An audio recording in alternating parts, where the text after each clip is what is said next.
button has just shown up.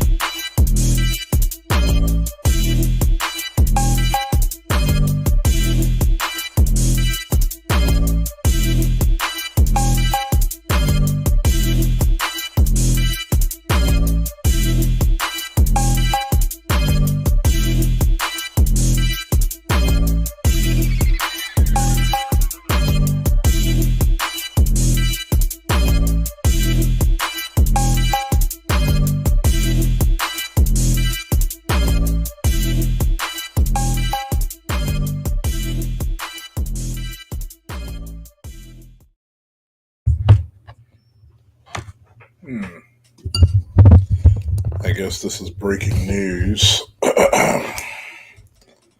Breaking news, listening to all the we're going to listen to the police chief. Again, I would normally start by saying good afternoon and thanking you for being here, but under these circumstances, I'll just give you a minute to start your live streams or do whatever you need to do. And while you're doing that, my name is Chief Sean Barnes, SHONBARNES. I'm currently the Chief of Police for the Madison Police Department. I'll be providing a brief update of the school shooting that we had today in Madison. There's some information that we're not going to release because it's still an ever-evolving situation. You'll hear from some of our representatives from our city and from our county. And behind me are a lot of people who came together today to make sure that the day ended well and that everyone else was safe. So with that being said, I'll go ahead and start my remarks. Today truly is a sad day for Madison and for our country. It is a day that I believe will live in our collective minds for a very, very long time. Here are the details. Today at 10:57 a.m., our team was called to the Abundant Life Christian School in reference to an active shooter. We know that 3 people are dead, including the suspect shooter. We know that the suspect shooter was a teenage student who attended the school. At this time, we're not releasing the age or gender of the student or any other identifying remarks about the student. 2 other people have died. That died were a teacher and a teenage student. 6 other people were injured. 2 students are now in critical condition in the hospital, and these injuries are considered life-threatening injuries. 4 students are also at other area hospitals with non-life-threatening injuries. But these are just the physical injuries that we know about. We know that this was the middle of the day of a school day, and so there will be other injuries that we'll have to face for a very, very long time. And we're going to do everything we can as a community to heal those injuries as well. Many of you have asked me about the why of this. Why did this happen? What do we know? What was the motivation? I do not know. But I will tell you this, our detectives are working hard in the investigative process to find out as many answers as we can so that we can further prevent these things from happening, not only in this community, but in other communities around our country. I think we can all agree that enough is enough. And we have to come together to do everything we can to support our students, to prevent press conferences like these from happening again and again and again. The school building itself is clear. We've cleared the school. There's no other threats or danger to the community. We're in the process now of what we call reunification. And what that simply means is making sure that every student that was in the school is present and accounted for and returned to their loved ones. This usually takes a while, but we have practiced, unfortunately, and practice, and that's why we're able to reunify students with their parents within hours of a school shooting. The reunification is taking place at the Dean Clinic on Stoughton Road, and I certainly thank them for their help. Again, we need our public to find an alternate route. If that is your normal way home as we get closer to the end of the day, please be patient or find another route home. We're currently processing the scene. We're interviewing those who may have been witnesses, and we're obtaining search warrants to get additional information. And lastly, I want to just say thank you to everyone who's standing behind me, the organizations and agencies that they represent, the men and women of the Madison Police Department and Dane County Sheriff's Office who selflessly ran into a building not knowing what they were going to encounter. Many of you know this about me, but I started my professional career, if you will, as a public school teacher back in 1997. And I taught public school for 4 years. It was one of the greatest joys of my life before becoming a police officer. And I can tell you what a special place our schools are.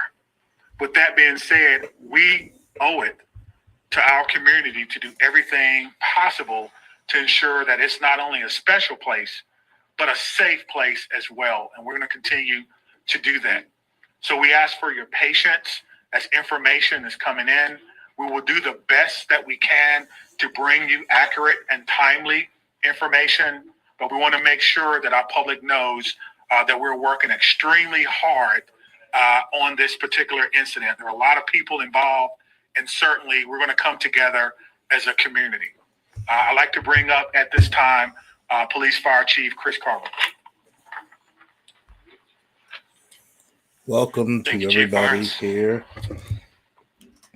Before I start, the only thing I can say is this is not a place that any fire chief or any one of us would ever want to be.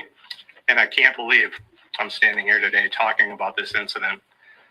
The fire department is a part of this community, much like all of the folks standing up here with me today. Our hearts are with and our arms are around everybody impacted today and everybody within our community. With that, I won't repeat the details shared by Chief Barnes, but I will share with you the fire department activity for today. Much like Chief Barnes mentioned, at 10:57, we were also dispatched with Engine 5 and Medic 5 to the same location. Throughout the course of the incident, we responded with 5 engine companies, 4 ladder companies, 15 ambulances. I would like to take a moment and share our gratitude for our county partners throughout a multitude of EMS and fire agencies that joined us in the response today. We also had 11 off-duty chief officers that came in on this response. So it was a tremendous response from the fire department. We transported 4 patients to St. Mary's. We transported 3 patients to the University of Wisconsin hospitals. On the arrival of our crews, I can say my gratitude to our membership for what they did and their selfless actions today. It's hard for me to place into words what they ran into as well. They did that immediately. They did that selflessly. And within a course of 15 minutes from the first transport to the last transport, all the patients were on their way to the hospital. So to our membership within the Madison Fire Department and within all the emergency services, my gratitude, my recognition of the work that goes into this, the training that went into this, that again, we had hoped we would never have to put into practice. One more time on behalf of the Madison Fire Department, our hearts are with you, our arms are around you, and we will be with you throughout the duration of this. So at this point, I'll step aside and turn it over to the mayor. Thank you, Chiefs, both of you. This is an incredibly sad day for our community. As you've heard, there is no danger to the community at this time, but our entire community has been impacted by this tragic incident.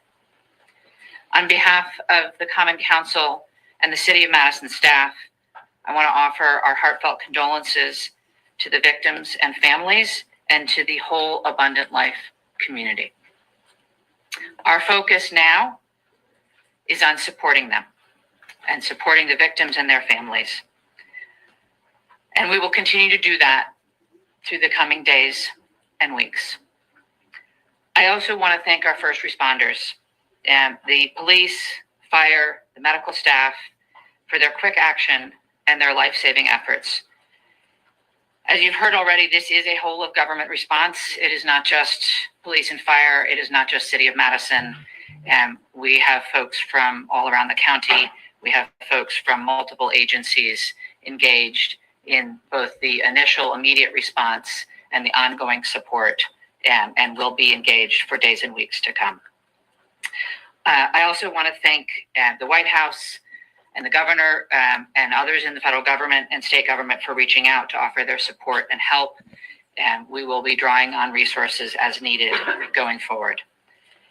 But the most important thing right now is to make sure that we are centering the victims and their families, and that we are doing whatever we can to support them and to help them heal, and to lift our entire community up through this difficult incident. I am on record that I think we need to do better in our country and our community to prevent gun violence. And I hoped that this day would never come in Madison. It is not something that any mayor, any fire chief, any police chief, any person in public office ever wants to have to deal with. And so I will ask our entire community and our entire country to do whatever we can to make sure that no public official ever has to stand in this position again. And now I'll invite the county executive to the podium. Good afternoon, everyone. Today, our community is reeling from the heartbreaking and senseless tragedies at Abundant Life Christian School in Madison. As a mom who received a text from her son at a high school here in the city of Madison wondering if he was safe, I can tell you, this hits you in the gut. Our community is better than this. Our country is better than this. Cannot continue. My heart goes out to the victims and their families and the students and the educators, and the list goes on and on. Every one of us is affected by this unimaginable and unacceptable violence that has hit our community today. Dane County stands united in grief with the Abundant Life Christian School community. The Sheriff's Department, the Department of Emergency Management, Department of Human Services have all been on the front lines. My phone has been ringing from people across our state and our nation asking what it is that they can do to help our community. And right now, it is our time to be committed to supporting this school, these students, and these families, and our first responders who went into that building during this devastating time. We must work closely with our law enforcement officers and first responders, mental health professionals, community leaders, and policymakers to ensure that we are taking care of one another. No community should ever have to endure such a tragedy. And my administration is going to do everything that it can to provide assistance to those who have experienced this devastating loss, and also do everything that we can to prevent such tragedy from occurring. To all of those who are grieving in our community, please know that you're not alone. Dane County stands with you. We're here to support you in any way possible. Please reach out and ask for help. The governor's office, as well as the mayor's office, and I will continue to update the public as we learn more. But please understand, there are many things that we cannot share with you right now. This is an active investigation. This is an active case. The SSM Health Clinic near the intersection of Buckeye Road and Stoughton Road is the reunification center. I know that that has been out, but we need to make sure that folks know where it is that they can go to be reunited with their children. Again, in the coming days, we are going to make sure that we are supporting those that have been most impacted by this. But folks, reach out, ask for help. This does not need to be the reality of our community. Thank you. All right, we'll start over here with questions. Just raise your hands. How did this unfold? Give us a bit of a timeline, how your officer got in. Sure. We received a call at approximately 10:57 a.m. Someone from the school called 911 to report that there was an active shooter That means something different to us. Obviously, there's different protocols that go out, tone alerts even, so that even if officers are busy doing other things, they respond. One of the things that I do want to note is that our training center is about 3 miles from there. We have special event team medics, those that work with the fire department, responded to this particular scene from their training day. So what began as a training day became an actual day. And so that's how this call originally came in. Nicholas, did you have a question? What can you tell us, if anything, more about the shooter and what their motivations were? Or have you made contact with their family members? Anything updated on that? Sure, that's nothing new that I can tell you about the shooter at this time. Again, as difficult as today is, that's still someone's child that's gone. That's still someone that has to deal with what happened today. And so we want to make sure that we can ensure as much cooperation as we can. You asked me about why, as I stated before. I don't know why. And I felt like if we did know why, we could stop these things from happening. But what I will tell you is, as soon as we are done with the investigation, any information that we uncover that will not compromise the safety of anyone involved or compromise the confidentiality of any of these children that are involved, we'll tell you. I just ask for your patience. All right, over there. Sorry, go right ahead. Chief, what kind of gun was used today? We know it was a handgun. We know a handgun was recovered. All right, sit down right there. Was the shooting confined to one classroom or did it spread out? We know it was confined to one space. I do not know if it was a classroom or a hallway. One of the things that we've gotten very good at, certainly different from in my day, is that if you do not need to be in a crime scene, you do not need to go to a crime scene. And so the crime scene and those persons who were involved, they have that crime scene locked down. I did not go or enter into that crime scene. But if you can imagine, most schools, the students go together, but they are segregated. So on each different floor, in each different group. And so there's no evidence that anyone else was injured that was not in the age group. Danielle? What can you say at this time about how school staff responded when the shooting started? I cannot speak to how the school staff responded. We did have injuries, but it could have always, of course, had additional injuries. I do not know what the school's protocols are. Again, this is a private Christian school. I know that we have a very good rapport with MMSD, Madison Metropolitan Schools, public schools. So we have done trainings for them before, but I would assume that most of the teachers have the same or some similar type of training as a part of their certification. I'll explain more into that type of training after this interview or the press conference, better to be yet.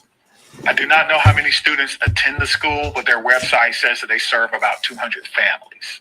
Right in the back, White. What kind of support systems are going to be made available to people who are affected by this?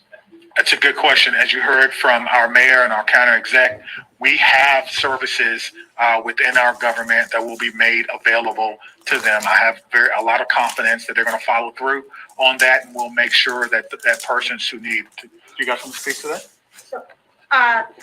Dane County Human Services, as well as the Red Cross and other consolidated agencies, are already on scene. And we will continue to be on scene, and those resources will be bolstered. Again, please reach out. You are not alone. We are going to navigate this together. And there are people who are affected by this trauma who are not in the reunification center or at the school. We need folks to be reaching out because we do have resources available. Did you know if Abundant Christian Life School, did they have a school resource officer employed?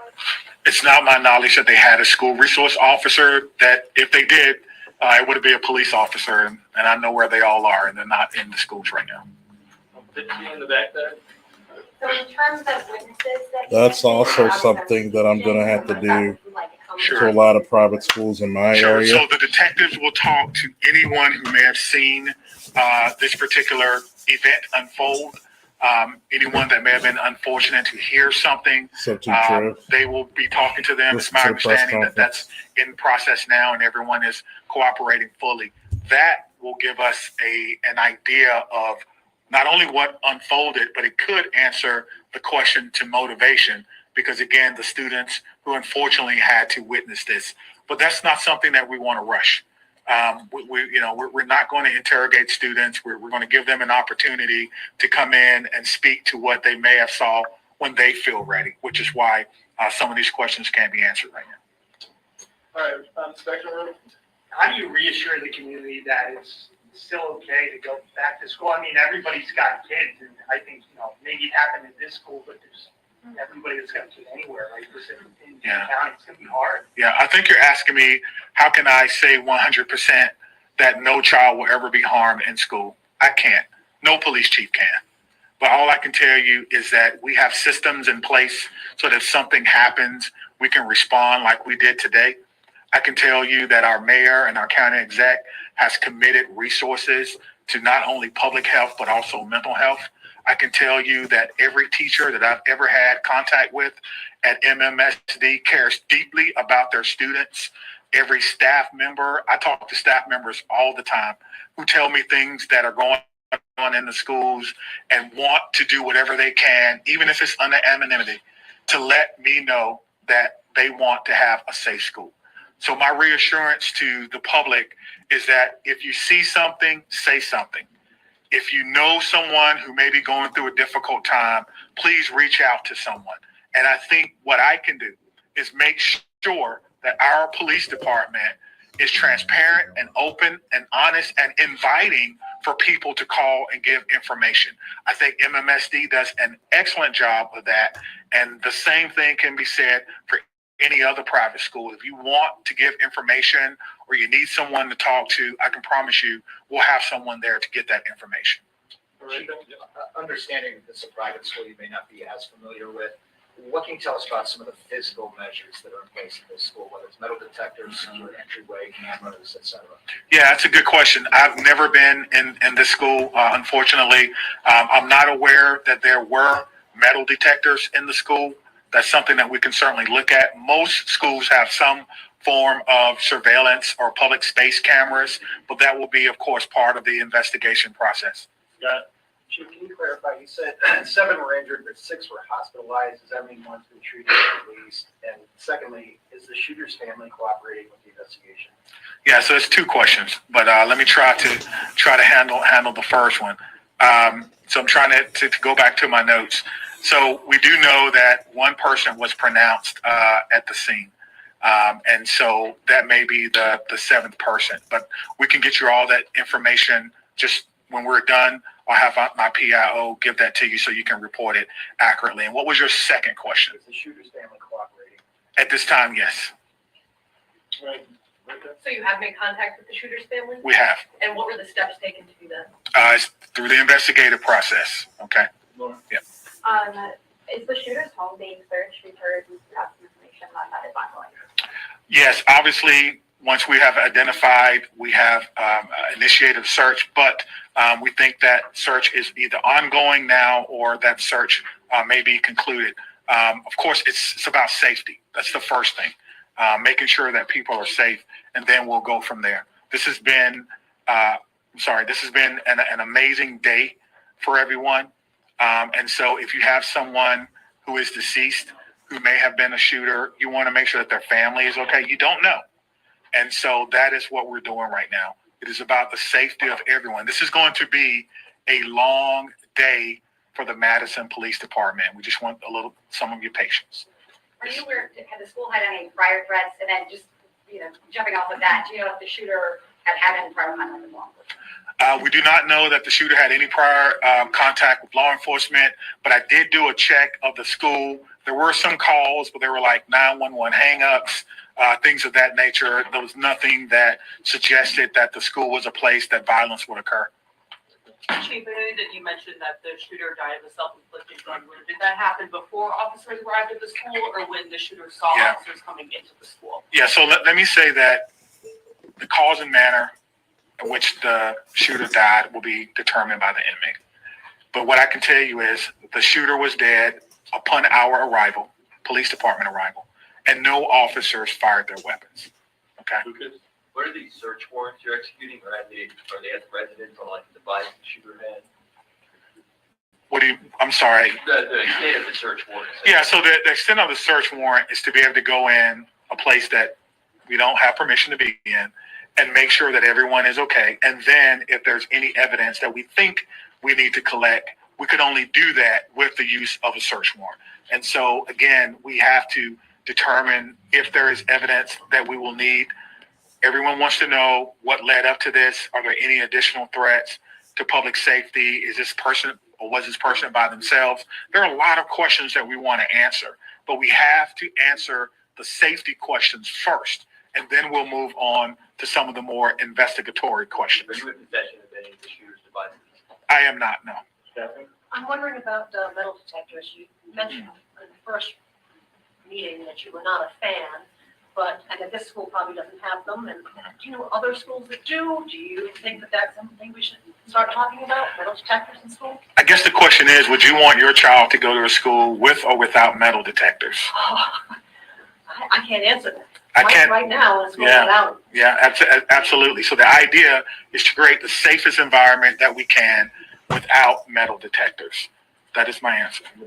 Chief, this was a shooting at a Christian school right before the Christmas holiday. Can you address the impact of that? And is the Christmas holiday at all, in your belief, related to as a motivation for the shooting? Yeah. So to the question of motivation, we don't know why, but to the question Still of too early in the close to Christmas, investigation.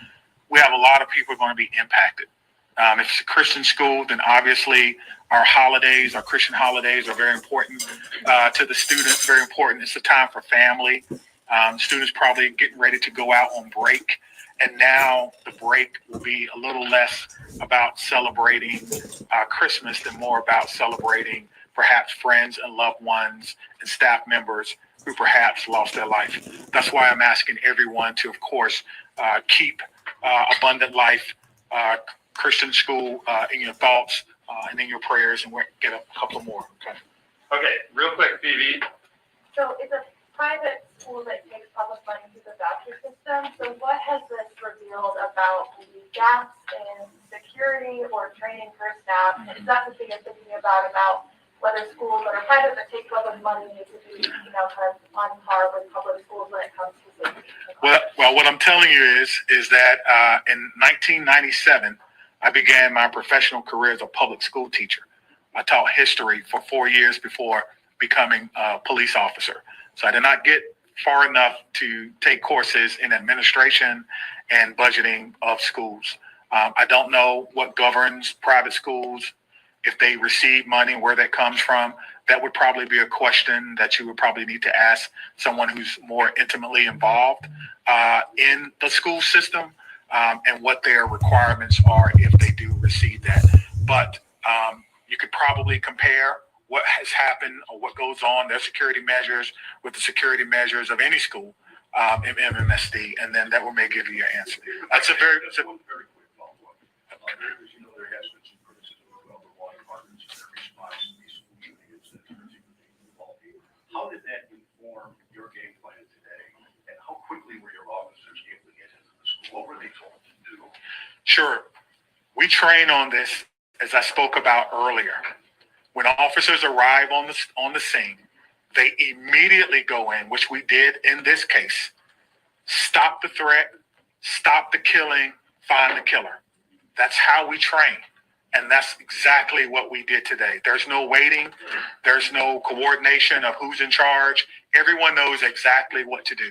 I spoke about this earlier. We train on this constantly. Our commanders, including the fire chief and I, was in a commander's training less than 2 weeks ago, going over this exact same scenario for another fictional location.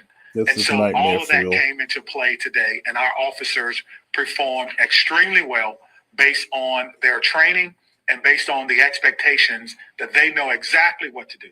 Stop the threat, stop the killing, find the threat. Can we just do one more? Well, hold on, right here. Thank you all. I think the questions have been asked, and we're straying a little far from what's most important at this point in time, and that is the victims and their families. I have 3 things to add. First of all, There is a lot that our community can and will do in the coming days to support the victims and their families, and we will have more information at future briefings. If anyone, and I would urge you all to include this in your stories, if anyone needs mental health support as a result of this incident and the coverage of it, I encourage them to reach out to 988 by phone or text and to get the mental health support that they need. It is incredibly important that we take care of our community in this very difficult time. We all have a role in preventing gun violence. Our entire community needs to be part of the solution here. There are many things that we can do, and we can have those conversations in coming days. But first and foremost, what needs to be the priority for all of us is supporting our young people. And that is where our community's attention needs to turn at this point in time. The police department, the fire department, the city, the county will share additional information about the investigation as it becomes available. But I urge you all to help our community find resources to support their mental health and to find resources to support the victims and families at this time. Thank you all. When people go to see your updates, what can we tell them to do? It'll be at cityofmadison.com. Me, Stephanie, and Cynthia will stick around and answer any other questions, but that's all. Let me say just before I go, because the mayor mentioned that this was a whole of government response. It certainly was, and there's so many people that we want to thank. We cannot thank everyone, but it's also a whole of law enforcement response. Even though we are in different agencies, we all have the same training. And so I want to thank our partners with the FBI who are here with me today, partners with the ATF, Dane County Emergency Management. Of course, we already talked about our fire department.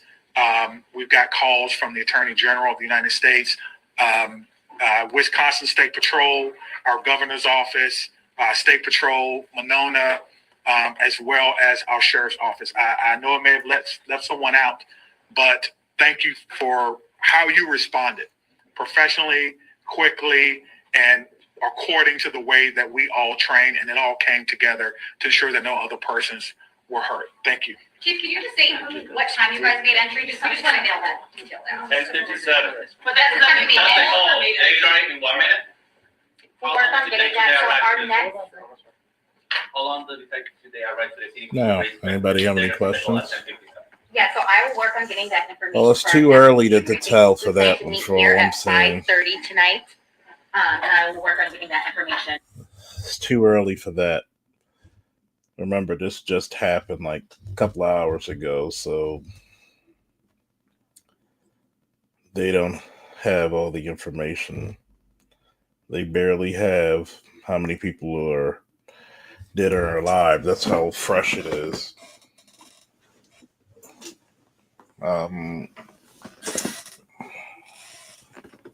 Let's see if I can find out some information, a little bit more.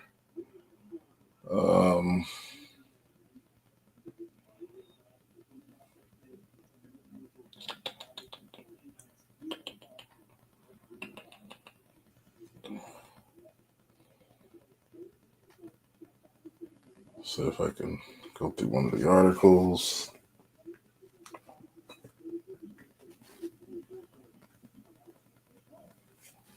Let's see what time this one came out.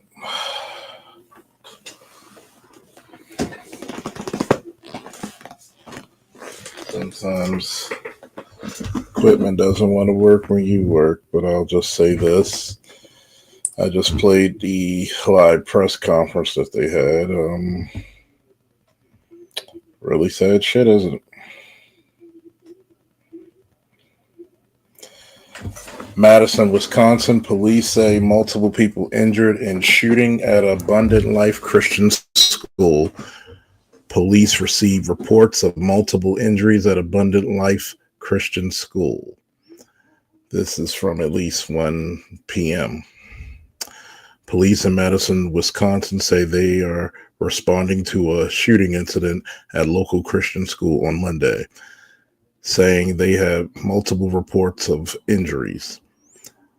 Police have yet to confirm any fatalities or injuries in the reporting.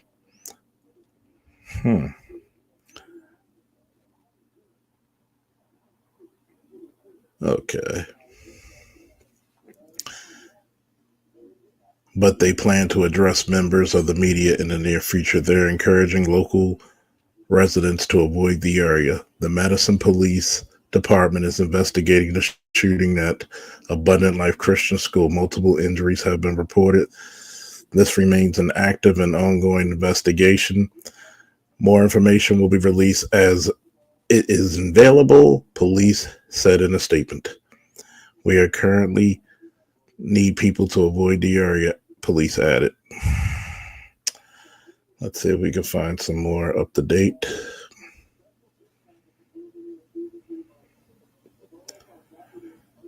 Let me see.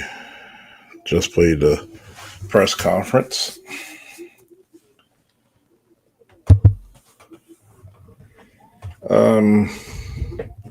I think we're going to do some more training, even though I'm certified in active threat and active shooter. But there's no such thing as too much training, right? Live update, at least 3 people did in the shooting event. Police said this is scores. Police said there are at least 3 dead. At least one of the dead is a juvenile believed to be the shooter at the K through 12th grade private school. As far as we know about the shooting, at least 3 people are dead after the shooting at Abundant Life Christian School in Madison, Wisconsin today. A teacher and a teenager were killed in the shooting, police said. 2 students are in critical condition. One of the dead is a teenager who is believed to be the shooter. The suspect shooter was a student at the school. The school teaches from K4 to 12th grade. A handgun was recovered at the school. Officers found a handgun at Abundant Life Christian School following the shooting, according to the police chief. Barnes did not elaborate on the weapon found, but said the shooting was confined to one space. It is unclear whether the space was a classroom or hallway. The chief said the crime scene is on lockdown, as it should be. Students are not being rushed into interviews, Barnes said, which is why some questions remain unanswered. We're going to give them an opportunity to come in and speak to what they may have saw when they feel ready, said Chief Barnes.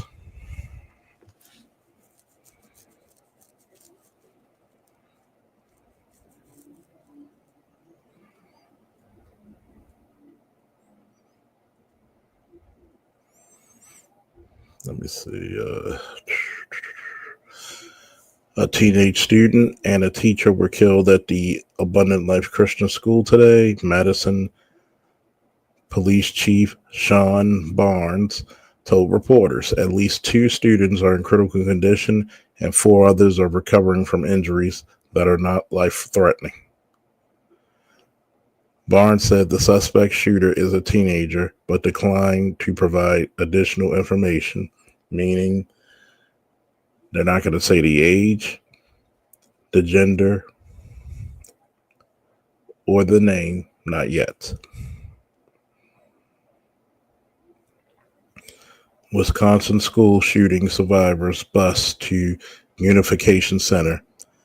Wisconsin school shooting survivors took the bus to the Reunification Center after multiple people were killed and others injured at the school.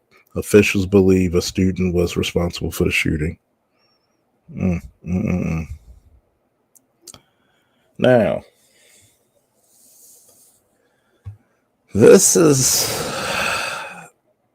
I think this is one of those issues where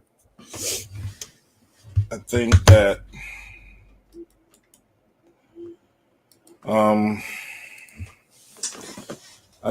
a lot of people, especially private schools, have a lack of security. And I understand why the police chief, Sean Barnes, said there were no resource officers there. Because usually those, for the most part, are for public schools. And because there's a separation, they usually don't have the resources or school police officers. I think I'm going to be honest, and I'm not trying to defecate on anybody. I think a lot of these private schools, especially the religious ones, really start to need some type of special police, armed security, or police officers or resource officers in that school.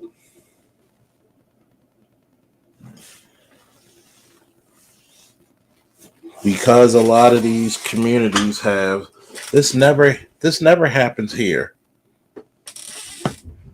I think that mentality shows very well what we're dealing with.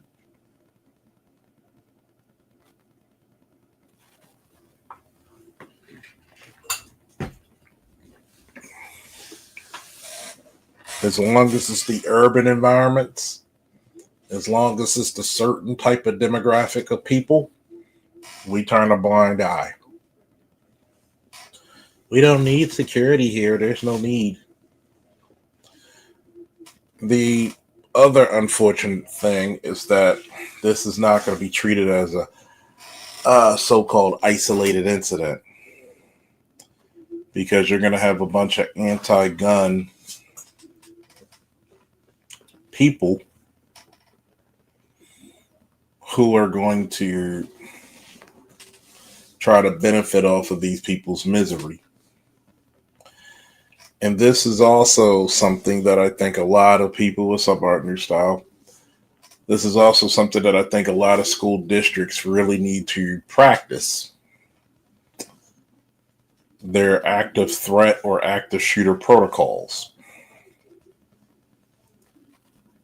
I think people take them for granted, especially when it comes, because when these situations come, it's very chaotic. And I'm going to say to anybody who's actually been through some heavy active shooter training, when they have scores of people as the character actors, sometimes they're the victims, sometimes they are the active shooters.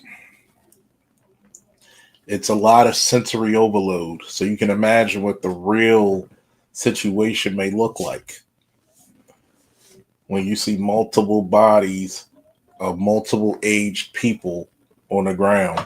Some are still alive, begging you to help them.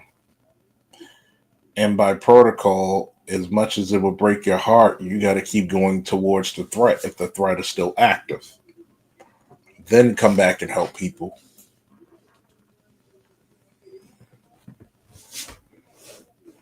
We got 10 people watching. How many, who's exactly those 10 people? No, let me know who's in the chat. Oh, we got to 9. So as soon as I ask people who's looking, one leaves. So just let me know in the chat if you have any questions about active shooter protocols and other things, please feel free. But I do think that a lot of private Christian and Catholic schools, I think they are very resistant towards security because they're very contained about their imagery. Mm-hmm.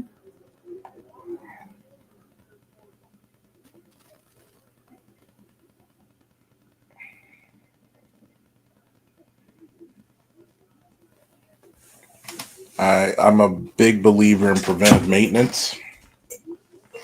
I'd rather have security and never need them than need them and never have them.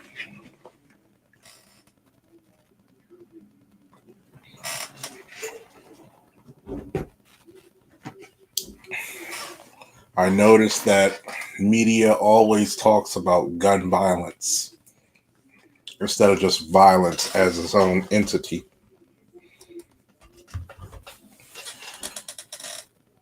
They taught us to talk to victims fleeing the scene, to ask questions to gain intel. Yeah, you can do that. But if you hear gunshots, you're going straight to those gunshots. If you have the time to ask questions, but that's the difference between different situations. If it's active, I'm going towards where I hear gunshots.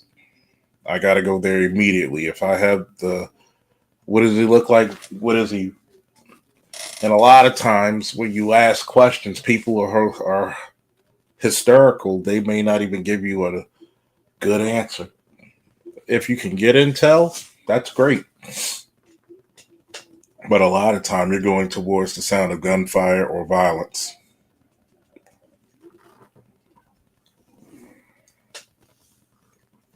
This is one of those things where, that's the website of Black Lion Security. And it's funny.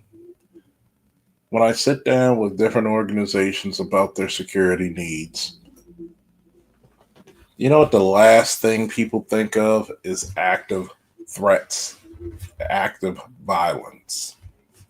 They always think of cost. Nobody thinks of safety until danger arrives. I'm going to tell you that now. Nobody thinks of safety or security till danger arrives.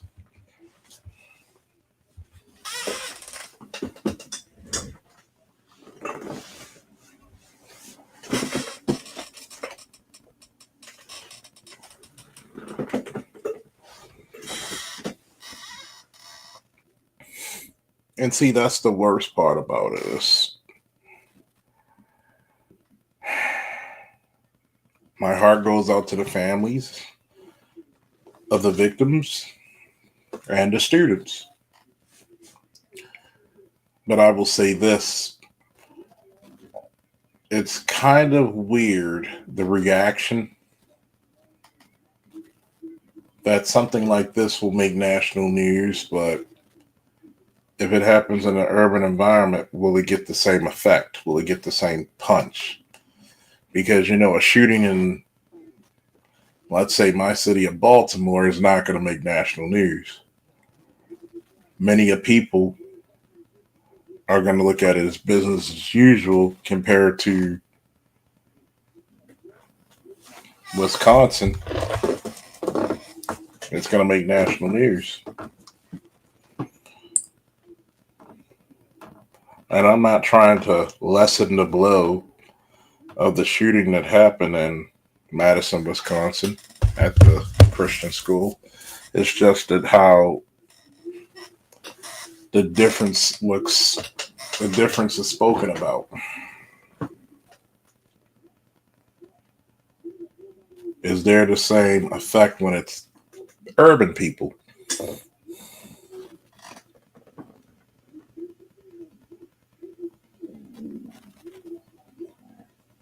And a lot of anti-gun lobbyists are going to try to use this just like they tried to galvanize Sandy Hook. I keep telling people, I'm sorry. We're living in a day and time where your daycare, your Christian private school, your upper crust parochial school are going to need some type of resource officer or armed security patrolling that campus. Nobody thinks of these things until they're too late. When you look at certain protocols, nobody wants to speak on it. It's almost like talking about a will for Black people. Nobody wants to speak on it. Nobody wants to, we handle that when it comes to that time. Well, partner, you may never get that time.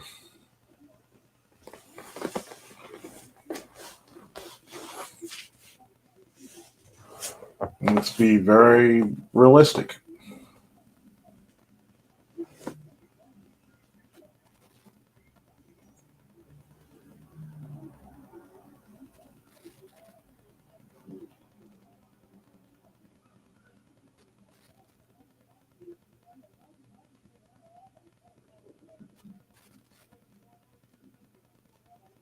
I think that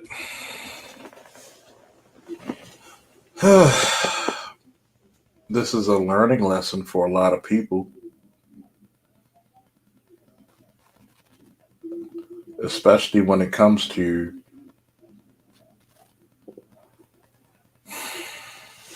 this level of violence, that out of nowhere people will conduct themselves heinously. And let's just talk about this. A gun is a tool. It's no different than a motor vehicle. That motor vehicle is a 4,000-pound projectile. How many people can you harm and or kill with that projectile?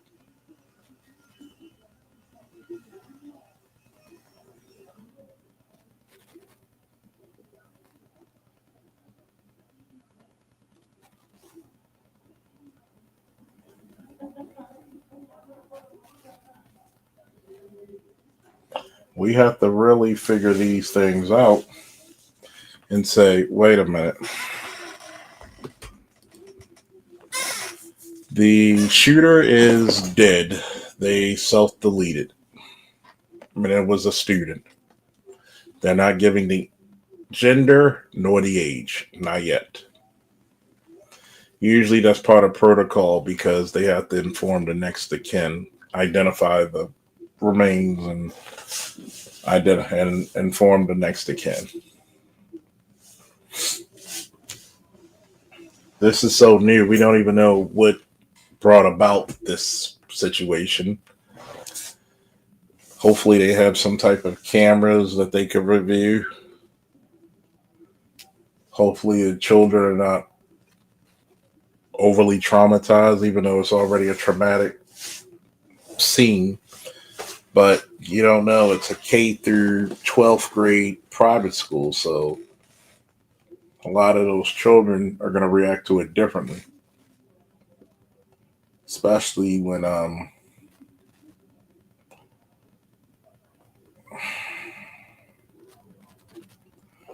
you have little children, it's going to be different explaining things to them. Very much different.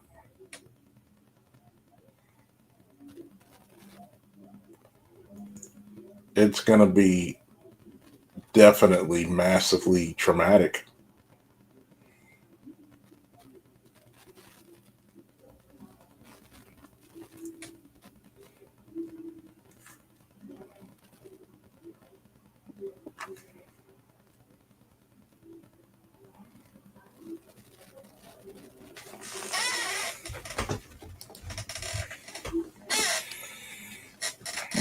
Well, this is what you call a fluid situation because the information is going to be constantly pumping out.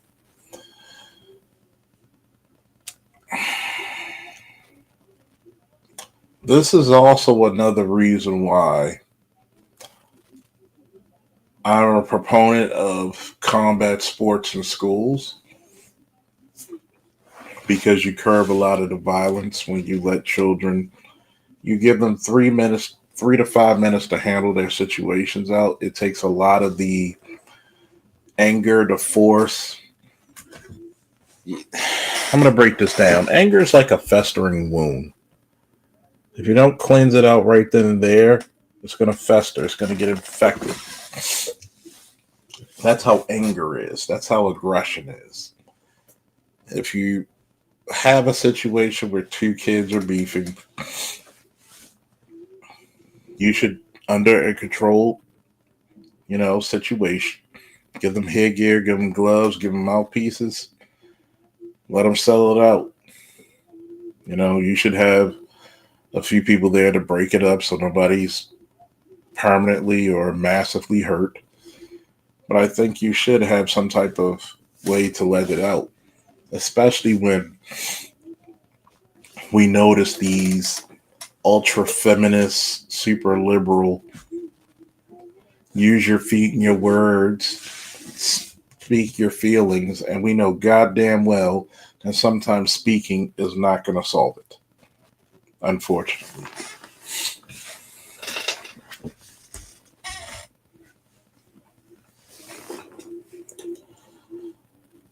The safety protocols are going to be different.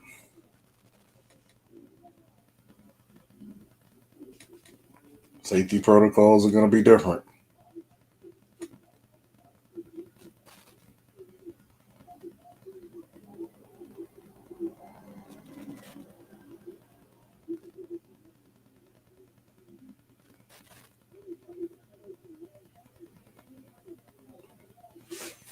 I think it's going to be a major investment.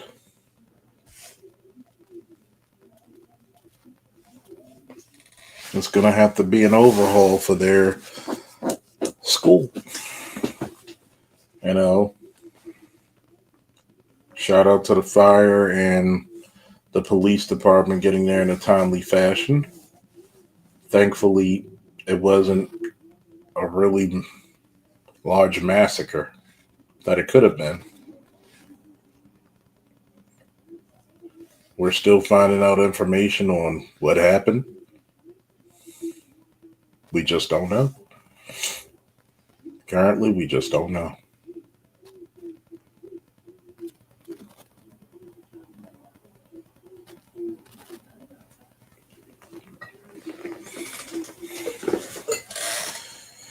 See, a lot of these active shooter incidents happen very quickly. Flash in the pan. And usually when you have an active shooter, when you engage them, they tend to take their own lives.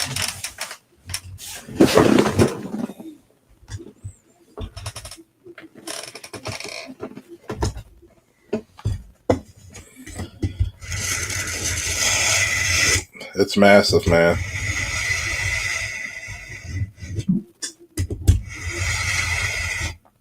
Hey, Art, are you still in here?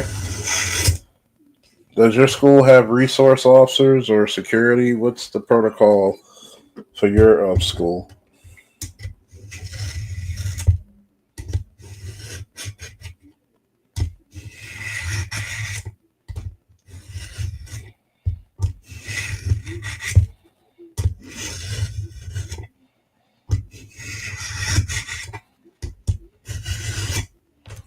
So what's the protocol for your school? Do they have resource officers? How do they go about it?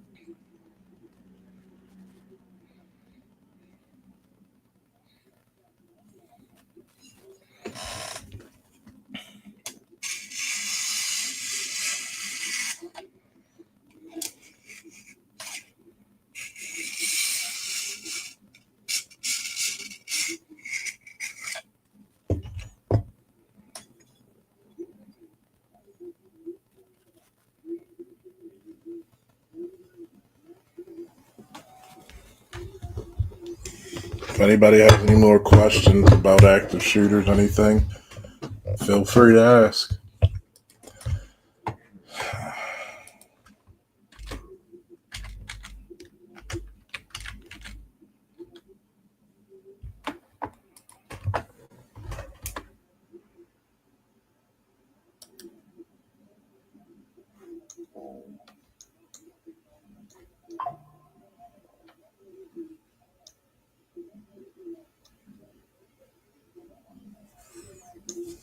Now, here's a short synopsis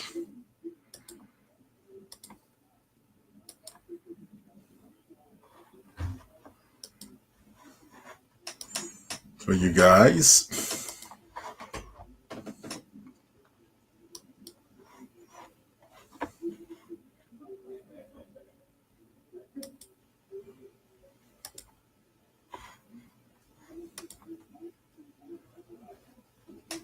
So, wait a minute. No professional armed security? No resource like police officers? None of that, right? That's what you're telling me. Man, I like to speak to your administration, man. If this and you're in LA, man, so that says a lot. That says a lot. That shocks me. That's scary, folks. That actually scares the hell out of me.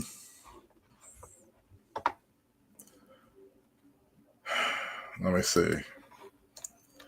FBI releases 2023 active shooter incidents in the United States report. The FBI is releasing the active, which is the whole thing right here. Active shooter report to provide an overview of active shooter incidents to help law enforcement and other first responders and the public to better understand the levels of threats associated with active shooter incidents. The focus of the report encourages media, law enforcement, and public information officers to shift their focus from perpetrator of active shooters towards the victims, survivors, and the heroes who stop them, as well as the communities that come together to help in the healing process. In 2023, the FBI designated 48 shootings as active shooter incidents. Although incidents decreased by 4% from 2022, 50 incidents, the number of active shooter incidents increased 60 since 2019, 30. The 48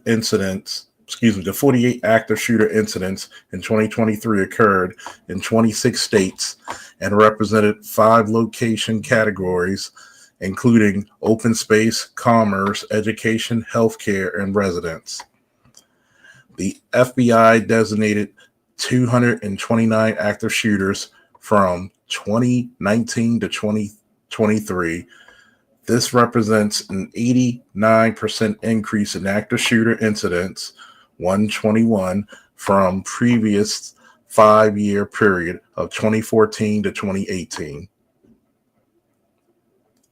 The 2029 active shooter incidents from 2019 to 2023 occurred in 44 states and the District of Columbia and represents 7 location categories, including commerce, open space, education, government, residence, healthcare, and house of worship. The FBI remains dedicated to assisting with local, state, federal, tribal, territorial, and campus law enforcement in its active shooter prevention. Response. Recovery effort remains committed in its efforts to train civilians in active shooter survival. The FBI encourages safety and security through its option-based active shooter prevention and preparedness ASAPP training.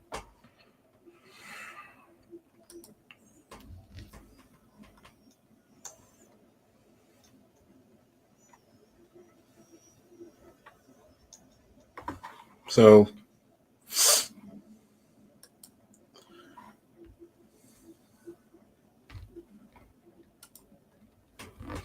you said it's a distinct thing?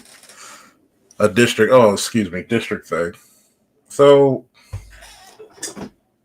if there's an active shooter, how are they going to protect the students? That's my question. Like, I would really love to, I would really like to know. I really would like to know their thinking.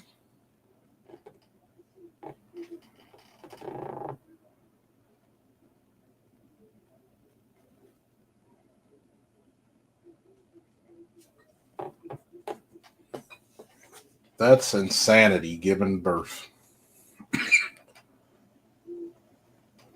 And I know it's difficult to be in a school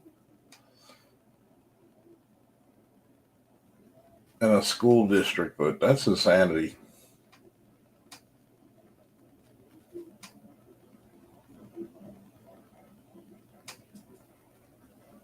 That's insanity.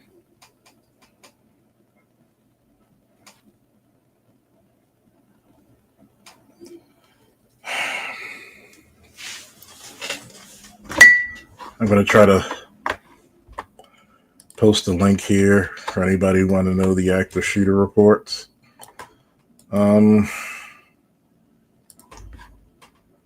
That's scary. So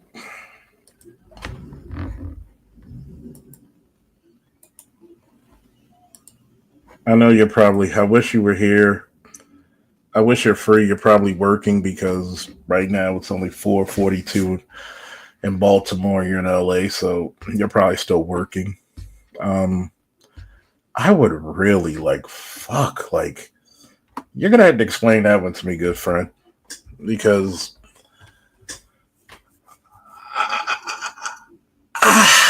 man, I have some issues with that. I'm pretty sure you do too, but I have some major issues with that. That's scary.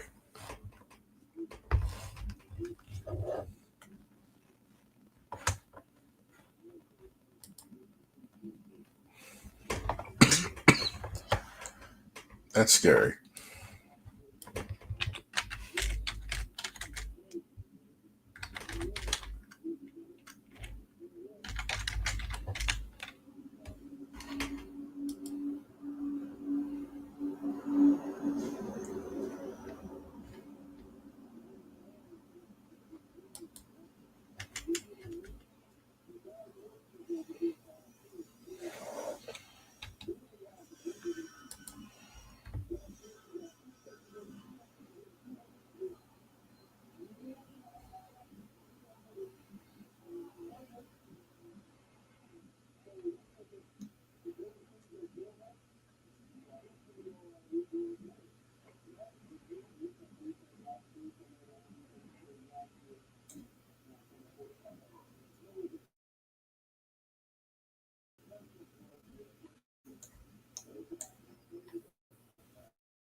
I'm trying to find something.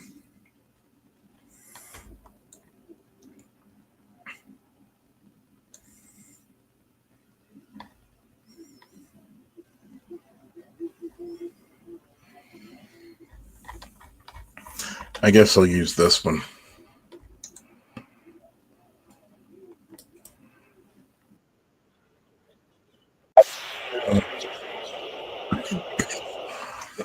Well,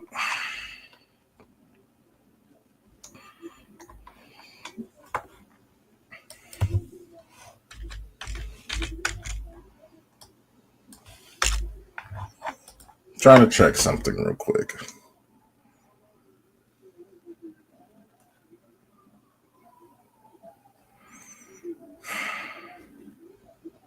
You know, you would think they would actually cover things.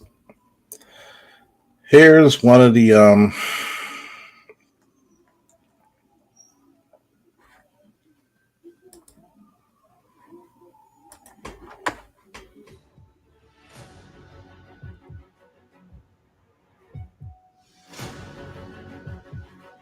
Chances are you'll never face an active shooter, but if you do, you need to be prepared.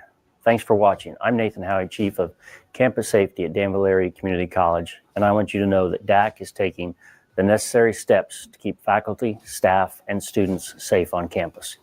Alertus is one of those systems that will allow emergency mass notifications to be sent to the entire DACC campus.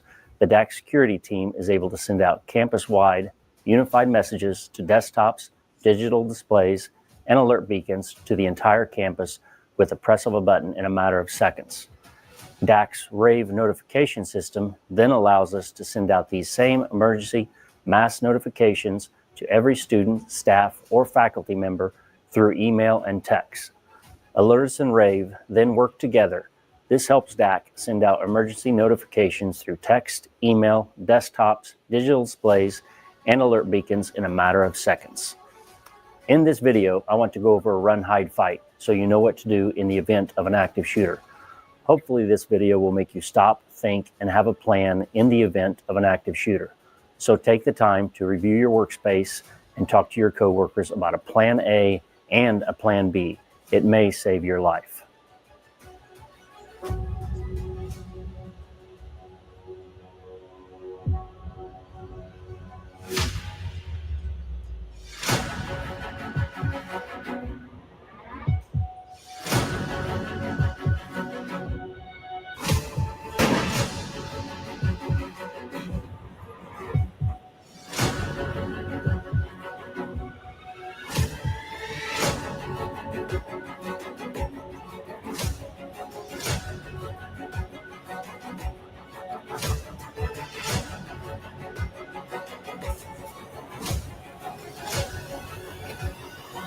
Yes, there's an active shooter at the Danville Area Community College, and we need urgent assistance.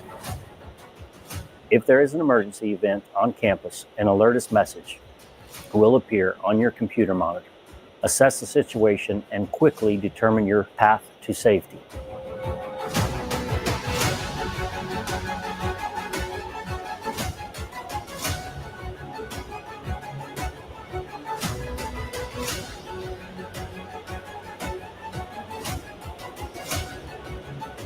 By the way, nobody's walking during that situation, so let's stop that bullshit right there.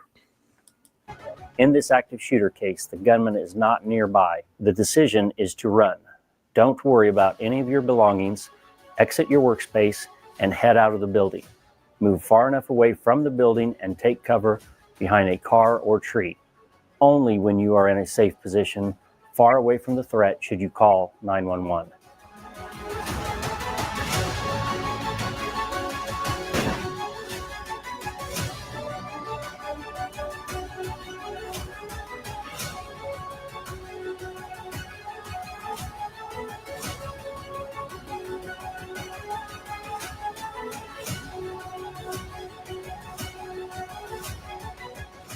If you find yourself trapped in a classroom, work together as a team.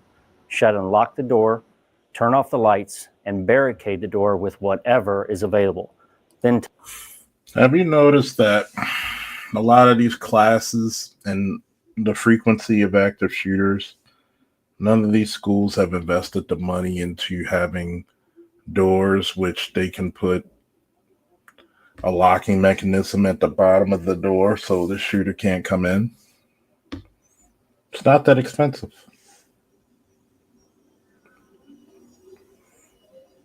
That's why I think a lot of this shit is so bullshit.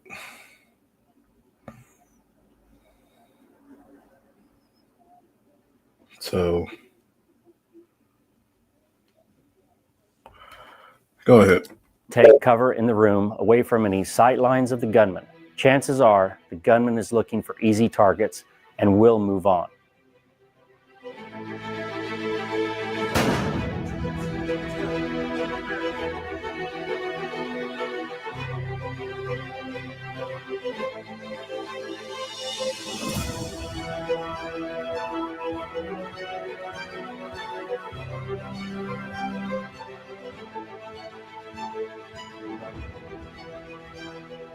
If you're in office space and there's no time to run, or if the gunman is nearby, close the door, secure it with an object in the room. That could be placing a chair under the door handle or wrapping a belt around the door hinge. Be sure to turn off the lights and silence your cell phone. Hide in an area of the room that is not visible from a window and is not in the front of the door.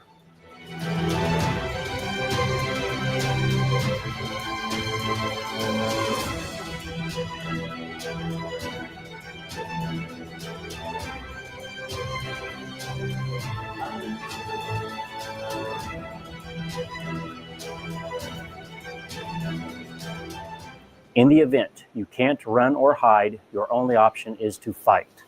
You must have the mindset and be prepared to fight because your life depends on it. So these tips will help give you a chance to fight off the gunman. First, if you're with a group, work together.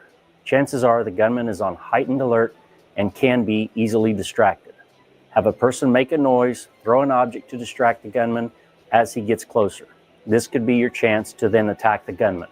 Use any nearby object. Remember, your life depends on this.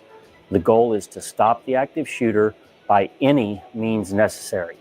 Once you have the gunman down, work together to hold him down and remove the weapon from their possession. Working together as a team will save lives.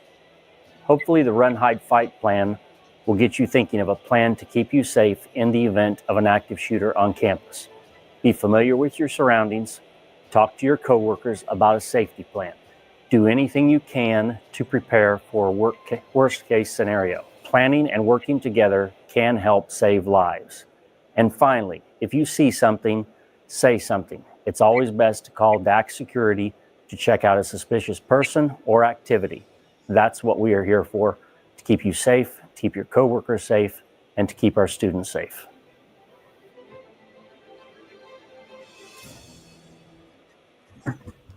Now, that's one way that people had,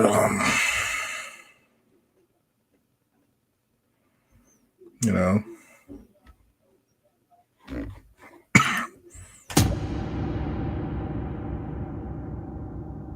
another one. There's different ways that different jurisdictions. It's the same piece. Oh, okay.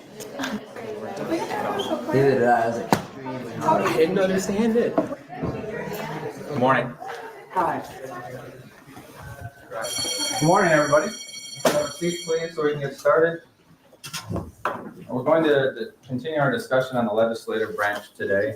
So I have a worksheet for you to complete. I have a few minutes to work on that. You can work in partners if you would like to. After that, we will discuss it.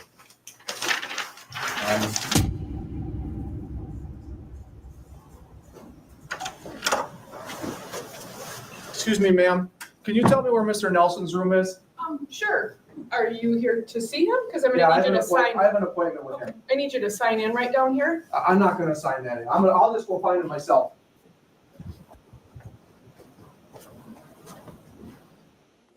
What's the address of emergency? 490 North Mark. I'm going to take this out. How many schools can you just walk into like that? It must be like a Midwestern thing. I don't know. Because I don't know if he was buzzed in.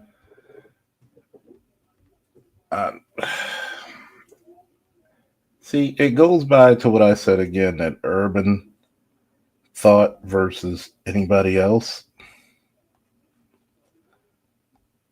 There's different protocols people would have.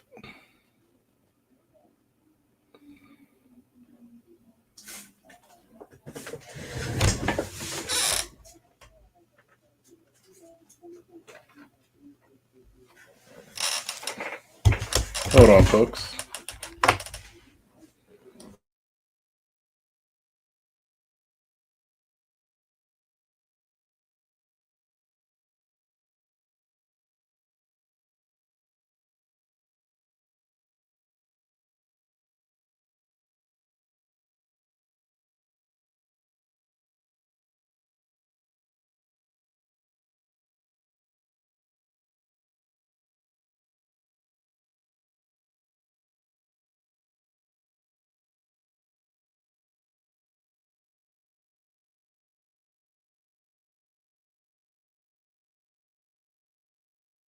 I'm back. It's certain things I just think that just looks weird to me.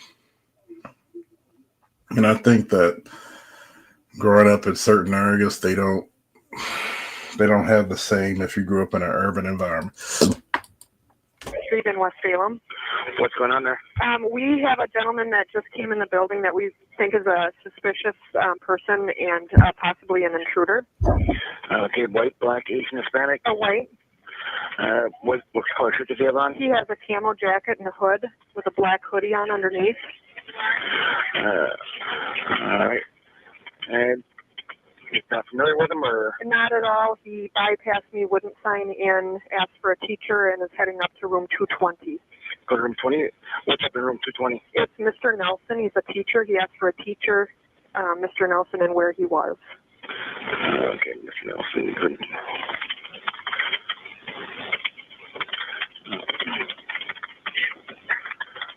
Anything else suspicious about him? It's just very suspicious. I don't know. I have no idea why he's here, but he was obviously angry.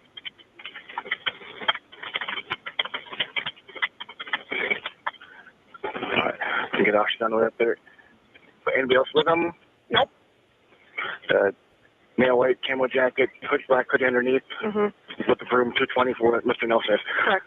Still students in school? Yeah, absolutely. We've gone into lockdown. And, what's the easiest access for officers to come in? The main entrance on Mark Street.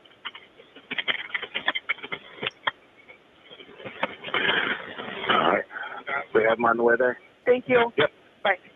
Anybody have any questions before we Attention begin? West Salem High School and immediate emergency lockdown. At this time, immediate emergency Everybody lockdown. come into the corner, please. Come into the corner.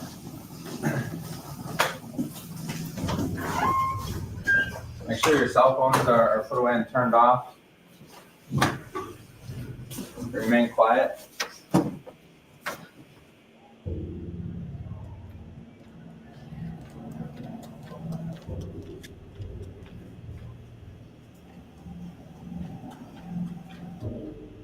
Room 220.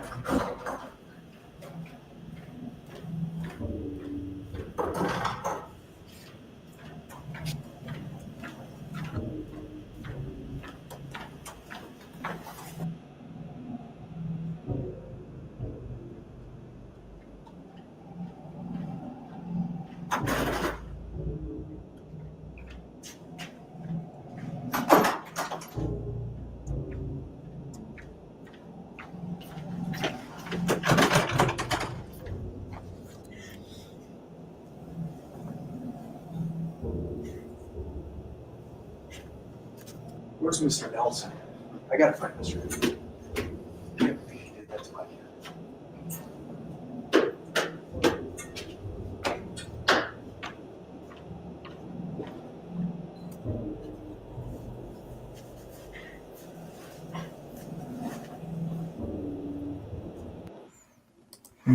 Good question by Dr. Dunbar. He said, Panther, why are there so many questions on 911 calls? One, you got to get a description. Two, a lot of times location. Three, last whereabouts or last known area of travel. Four, is the person armed or not? Little stuff like that. I like to ask a lot of questions because it's bad enough I'm going into a dangerous situation. I just like to be even more prepared so I'm not caught off guard by someone they said this is the guy and it comes out to be somebody totally different.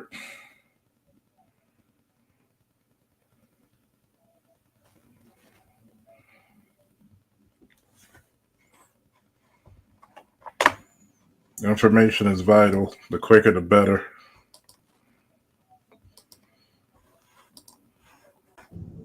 I need to find that Mr. Nelson. 220. I have 220.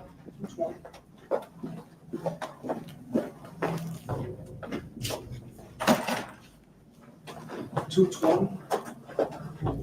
There is Mr. Nelson. Hey! I'm looking for Mr. Nelson! Mr. Nelson! Get on the ground! Get on the ground! Are you Mr. Nelson? Yes. You embarrassed my son the other day in class! Put the gun down. You embarrassed my son the other day in class! Let them go. Why? They didn't do He's anything. really They upset! didn't do anything.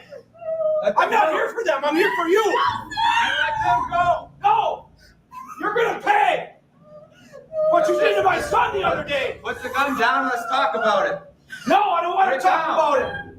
Just let them go. My son hasn't been to school since the other day! I'm sorry. Because of what you did to him! Sorry, okay? You stay on the ground! Get down on the ground! Don't move! Just let them go. No! They didn't do anything to him. I'm not letting him go! Because then when I let them go, then it's just me and you! I have more leverage with all of them in here! Let's just talk about it, okay? Put the gun down. No! Put it down. Why did you do that to my son? I'm sorry, okay? It was not on purpose. I don't care if it was on purpose. Why did you do that? I'm sorry. It's not intentional. Just let them go. Face the other way. Just let them go. Were you kids here? Were you kids here when he did that? I told you to face the other way. Did you see what he did? Why didn't you stop him from doing it?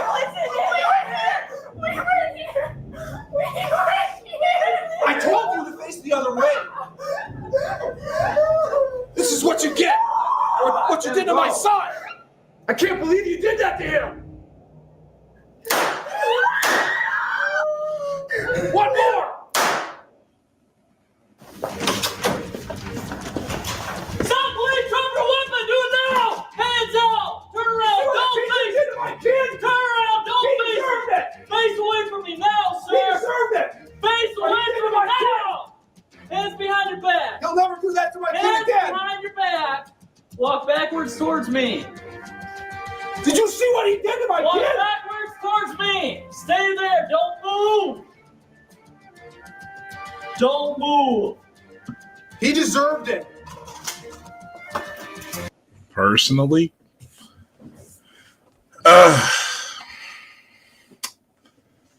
he can walk backwards if he drops the gun.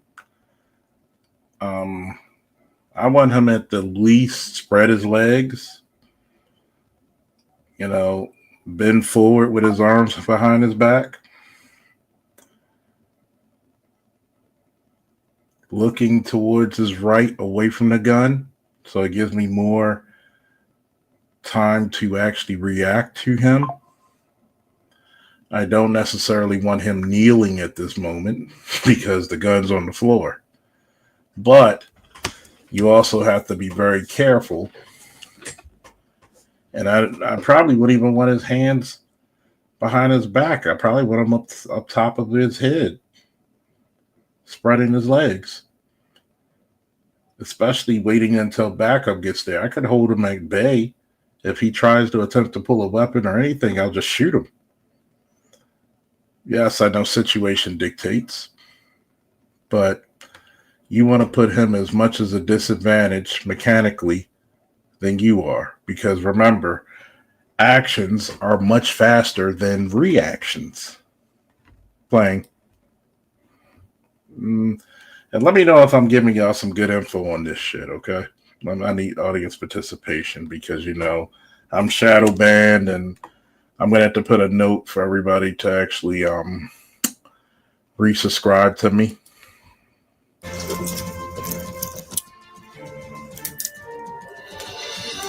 Can't believe he did that to my kid. Okay, I'm gonna ask you this question. Why does making him walk backwards seem sketchy? Why would you make him? What would you do? What would you do? Come on, Dre. You wanna clock? What would you do? What would you do?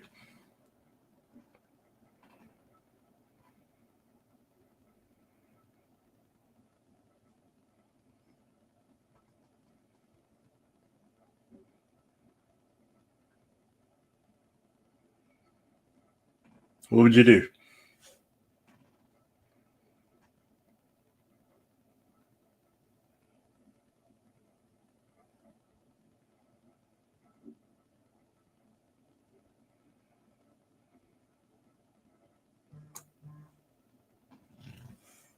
What would you do? How would you have him walking, Dre?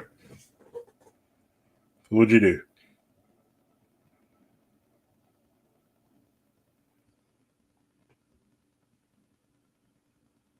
On the clock. Come on, Dre. What would you do?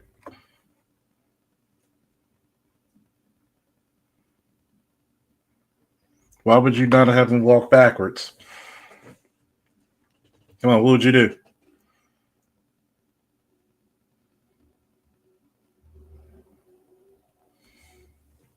Why would you not have him walk backwards? Come on.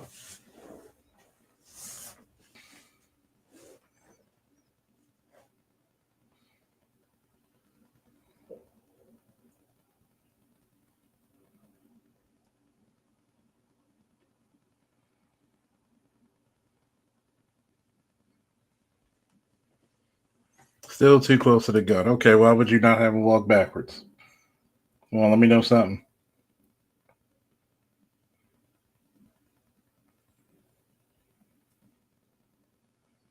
How would you have him move? I'm waiting.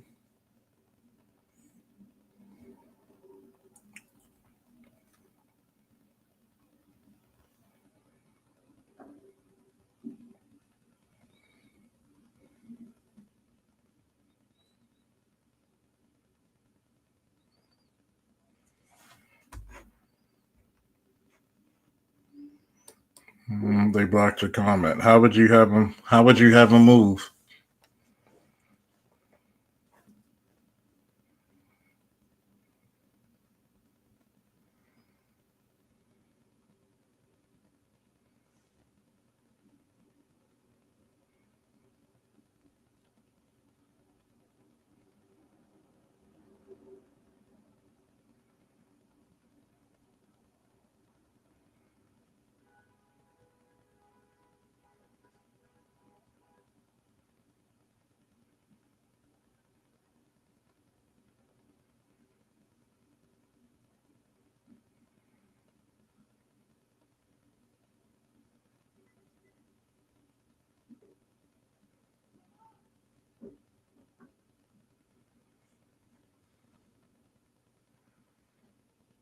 Why would you have him go forward?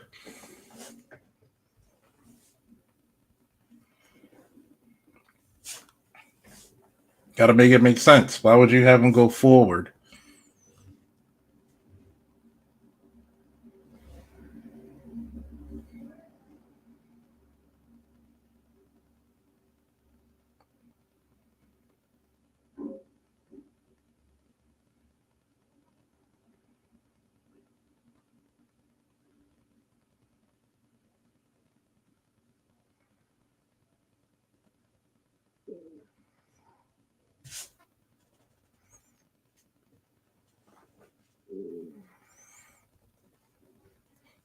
Do you really want to be able to check the scene? You don't know if he has any other weapon. You want mechanical advantage, but I'm playing the rest of it.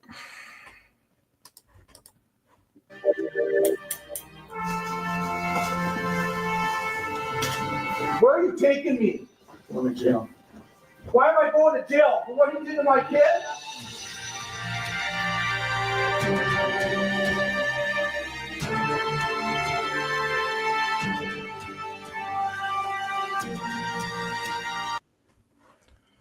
Nine times out of 10,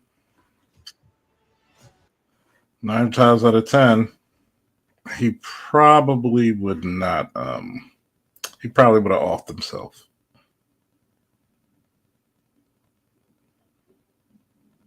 Let's see what this person's talking about.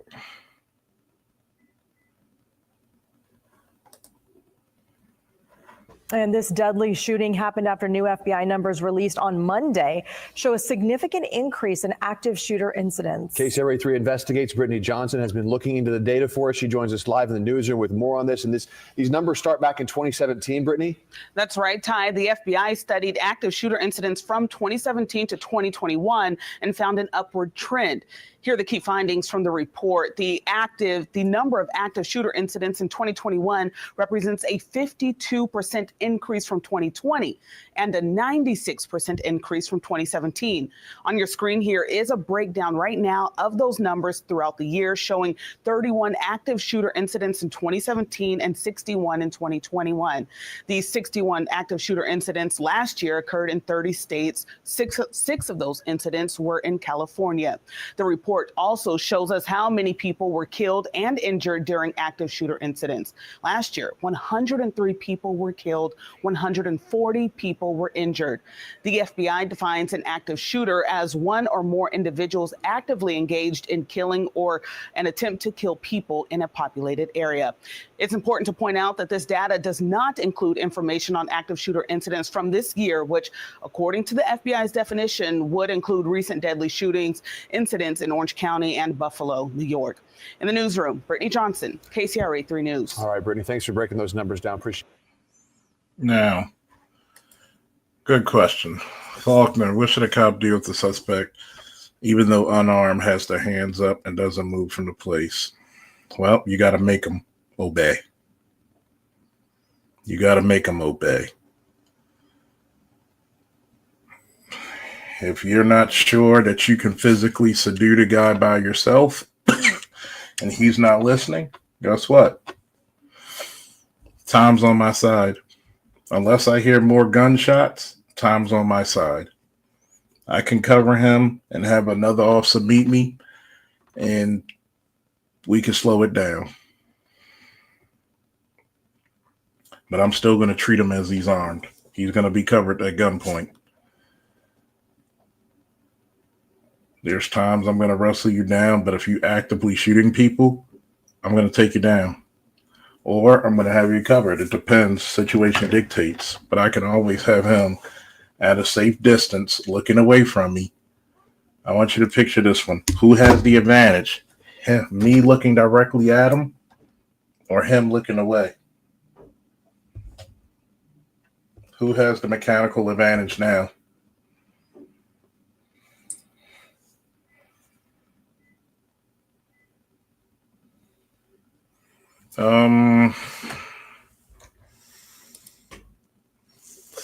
Depends. Usually if you don't hear any more gunshots, you neutralize the threat or eliminate it if needed. When you were in Iraq, did your SRT respond? Yes, we did. We responded to anything of counterterrorism, counterinsurgency, direct action, convoys being attacked, convoy security, BIP security. We were guarding high-ranking officials and generals. We also did reconnaissance, humanitarian missions. We also trained the Iraqi police. We trained some of the Iraqi military as well in tactics. Sometimes I forget all the shit that we actually did. Sometimes I actually forget. Like, I want to hear a vote. Do you think a guy like Sean Ryan should have me on his show? Sometimes I actually forget because we did a lot of shit over there. We actually did missions and we actually did raids and actually patrols with the Iraqi police and military. So, yeah, we responded to things like this. We had two brothers shoot at each other. It was active because we were in the area. And luckily, when we got there, they stopped firing before we shot them.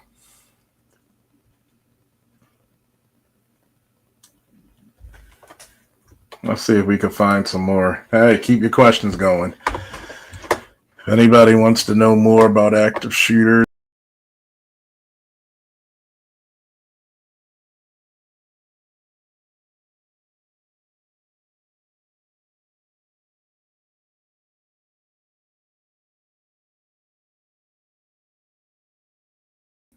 I'm back. Back in stride again. Let me see if I can find another one.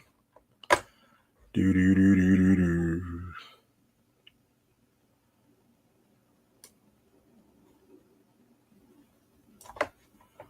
Let's look for some training.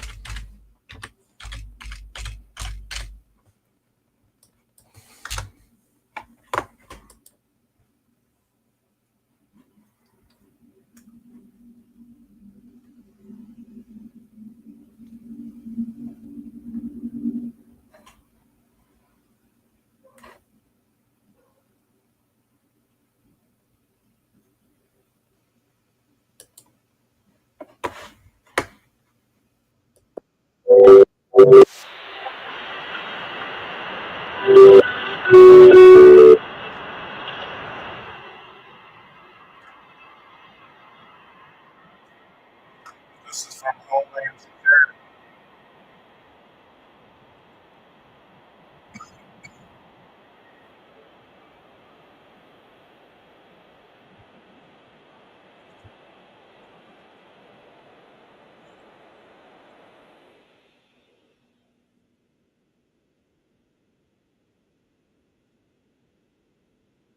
My bad. I can say it. Oh, shit. And can evolve quickly. For this reason, whenever you enter a building as an employee, guest, or customer, you must be prepared and know what it is you will do if faced with the worst case scenario, even if it's just another day at the office.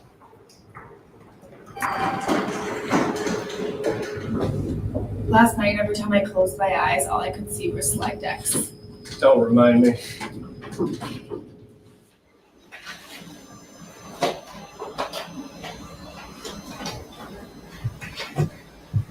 Sorry I'm late. Did I miss anything?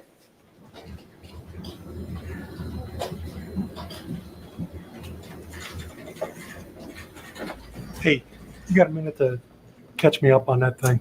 Yeah, come on in. Is Amelia here too?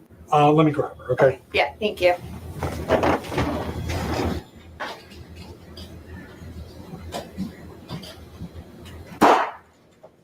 When startled by a gunshot, it's a natural human reaction to freeze. Unfortunately, this response leaves you vulnerable to what might come next. If you see someone frozen in place in this type of situation, make your best attempt to assist them.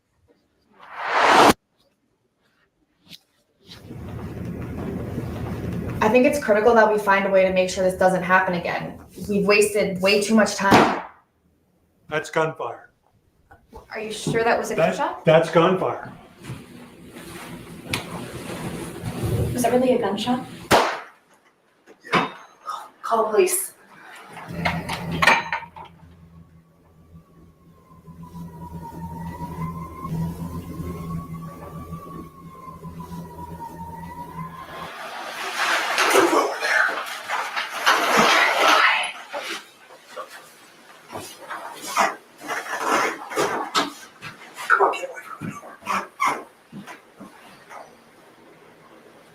If you can't easily evacuate, the best option is to hide. Lock the door, stay close to the ground, and try to find cover from any stray gunfire that may penetrate the walls. If you're able, call 911.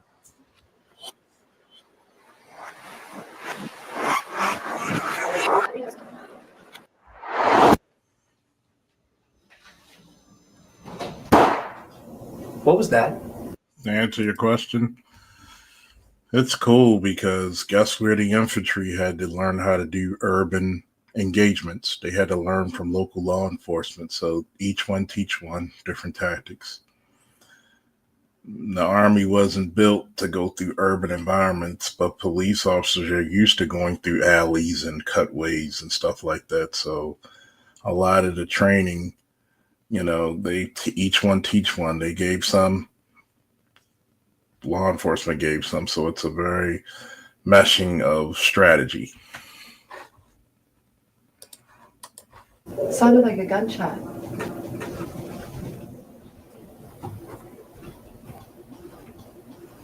What should we do? Come on, let's get out of here. When possible, the best alternative in an active shooter event is to run. If your path is clear and you can safely reach an exit, evacuate as soon as possible. Of course, some may not have such easy access to a safe exit. In these situations, you must decide for yourself whether it is best to evacuate or to hide. As with any of these options, if you do choose to run, commit to this action. And remember, police will be arriving to assist you and to evacuate the wounded, so be sure to keep your hands up and empty as you clear the building. Otherwise, put simply, don't stop running. Once clear of danger, make contact with 911 to assist their response by providing them information about the shooter, the weapons they're carrying, and the amount of wounded that may still need medical assistance. If you have been unable to evacuate and are trapped in the facility during an active shooter situation, remember, making the decision to hide does not prevent you from putting up a fight later. If you are confronted by the active shooter, you have to assume that your actions are all that stand between yourself, your colleagues, and grave harm. Fight for your life. Search around you for sharp or heavy objects that you may use to disable the attacker. Collaborate with those around you to ensure you aren't acting alone. You're taking action for your survival, so do not hold back, and do not stop fighting until you know beyond certainty that you are safe. Committing to run, to hide, or to fight will keep you safer than if you freeze during a crisis. Remember to prioritize your safety. If you come across those who are wounded and may need assistance, assist them if you can, but do not let them inhibit your escape. As an individual, the most important thing you can do to keep yourself safe, whether it is to run, hide, or to fight, is to commit to your decision and to continuously reevaluate the situation. If you own a business or operate a large public facility, you may be able to better enable individual response to such events by identifying emergency escape routes and exits. Use this information to design evacuation plans that can be used by employees and guests to your facility. Reach out to law enforcement to see if they'll come to your facility and assist you in drafting your response plan or guide you to training that may assist employees in their survival. Remember, this training may be the difference between life or death. See about technology you may be able to incorporate to make your facility safer, which may include audio or visual cues for those with access and functional needs. Plan for and train your employees to assist those who may not be able to run, hide, or fight. Equip them with a first aid or a go kit, an emergency ladder in case you're not on the first story, and explore the possibility of mass notification technologies, which may enable you to alert those in the area of any present dangers. Of course, the hope is that neither you nor any of your friends or colleagues will ever be confronted with an active shooter situation. However, should the worst case occur, know that you can always run, hide, or fight. We'll have a little fun. We'll be the hunter seeker ship.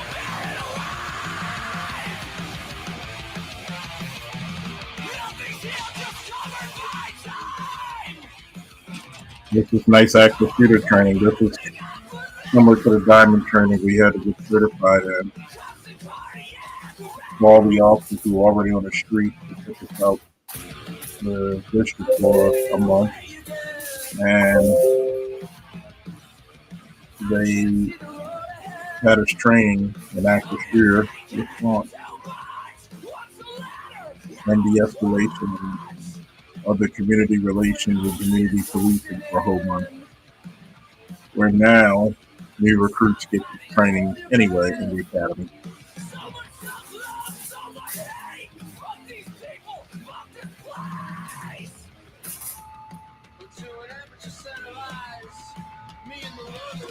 I guess I'll just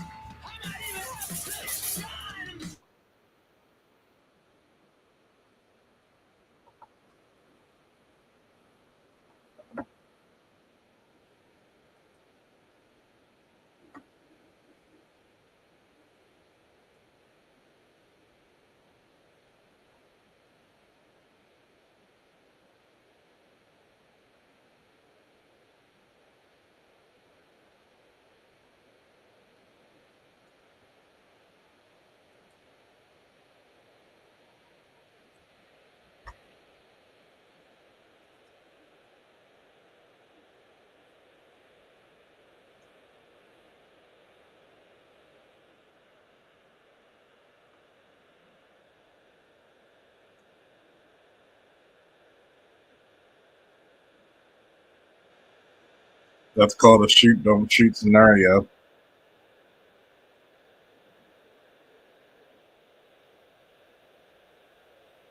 You got split seconds to see if that person's a threat or not.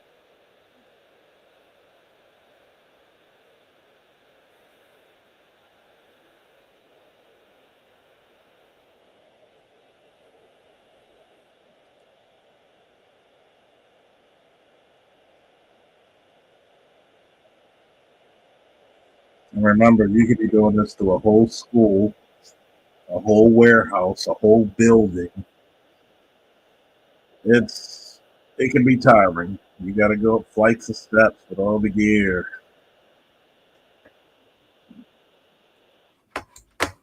You know, I think it's really one of those things where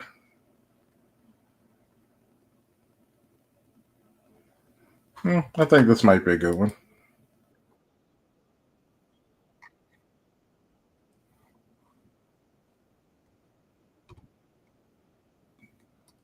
As you see the blue, those are munitions.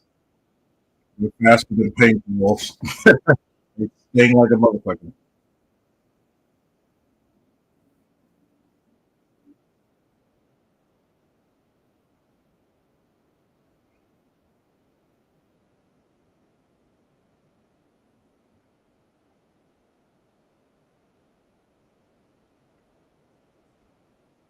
Did y'all catch that? Did y'all catch that? Remember, nothing is safe until you render it safe and clear. You don't know if there's somebody faking to be a victim or a hostage.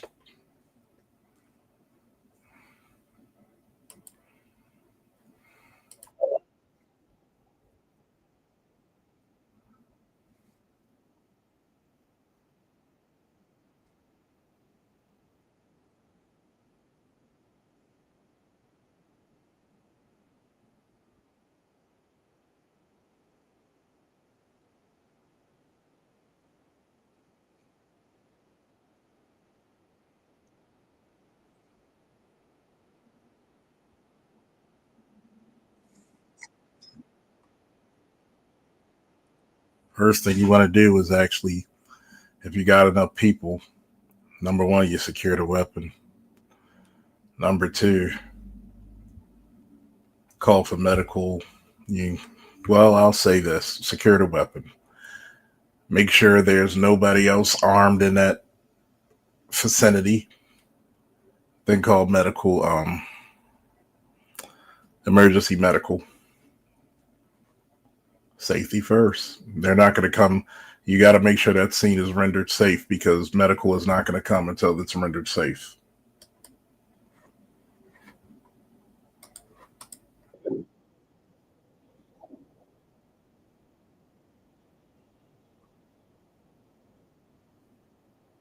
See, they're patting them down now. Well, fuck a pat down. We're doing a search. Fuck that. I don't care about your fucking First Amendment rights. We just came into a room with two motherfuckers with a gun. Fuck you. We're going up. We're going to crotch. We're going balls deep. I'm not getting shot. Fuck that. We're going to assholes and elbows. Crotch to rotch. I'm searching every damn thing. No knives, no guns, no nothing. Fuck that. Safety first.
Yep. Now, anybody got any other questions? Feel free.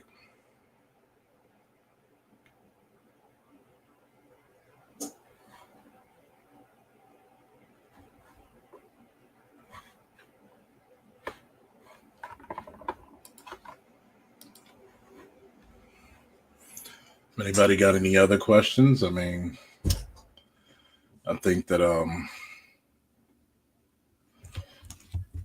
this is pretty enlightening. My heart goes out to the family members of those individuals. I think it fucking sucks that kids can't go to school without being shot.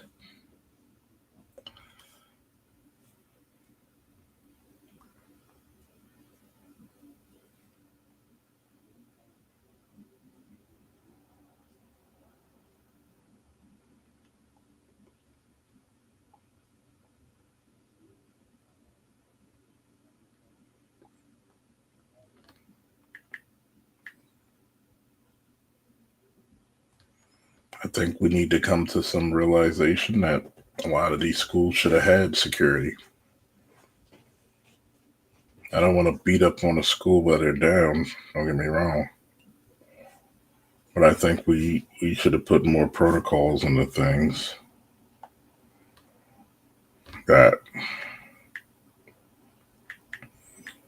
could have prevented a lot of this shit.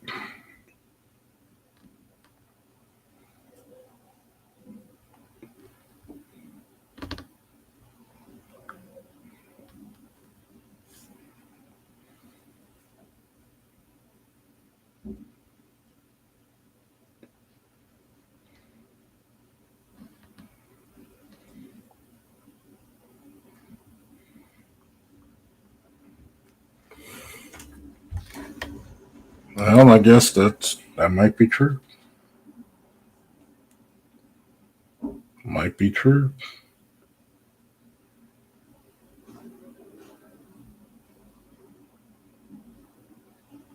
I think it's going to be very tough for a lot of people. Because, like I said, the urban environment always got the flack. As long as you're not like those people over there. But unfortunately,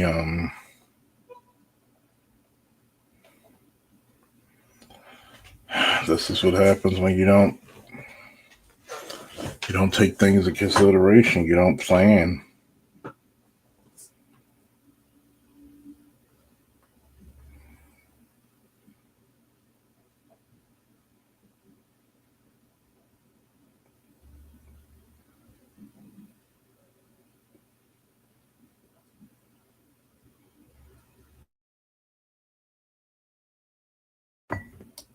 What's up, Bistro?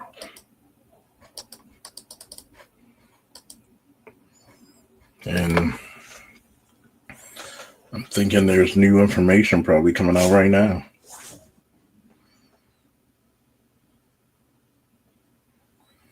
Speaking of which, let's check.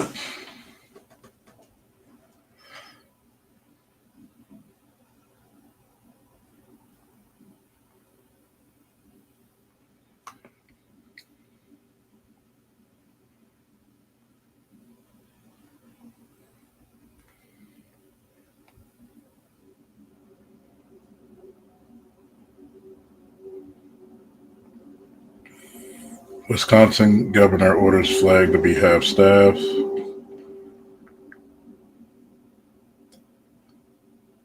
Suspect shooter has been contacted by the police. Suspected shooter's family been contacted by the police.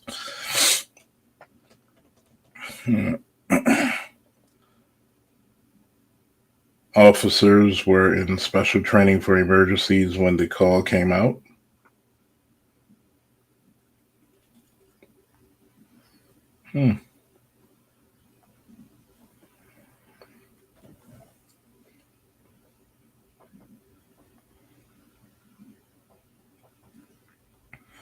Damn shame, too.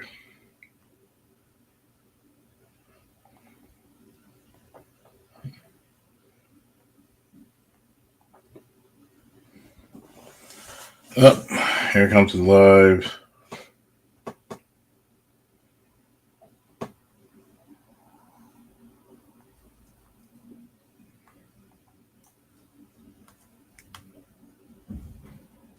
Officers located a juvenile who they believe responsible for this deceased in the building. Additionally, the officers began administering life-saving efforts to anyone who was wounded and making sure that those persons were transported. We know that at least 3 people have lost their lives, including the juvenile person. I don't know if it's a male or female, but the police department did not fire their weapons. Okay, thank you. Was the shooter a student at the school? We believe the shooter was a student at the school, yes. To be honest with you, I'm feeling a little dismayed now. So close to Christmas. Every child, every person in that building is a victim and will be a victim forever. These types of trauma don't just go away. And we need to figure out and try to piece together what exactly happened. Right now, my heart is heavy for my community. Well, let's go read the reports. Officers locate. The school shooter was a 17-year-old female student.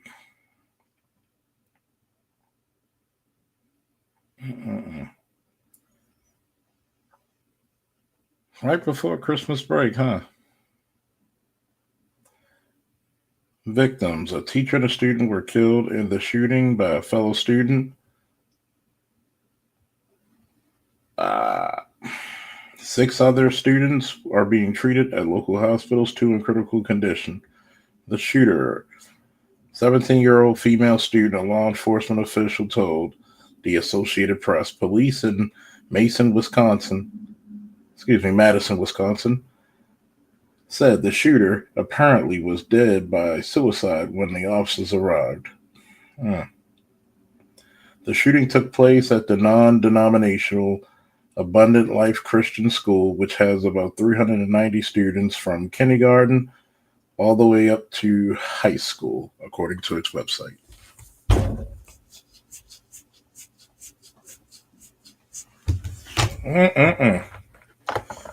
So, ongoing, isn't it? You know?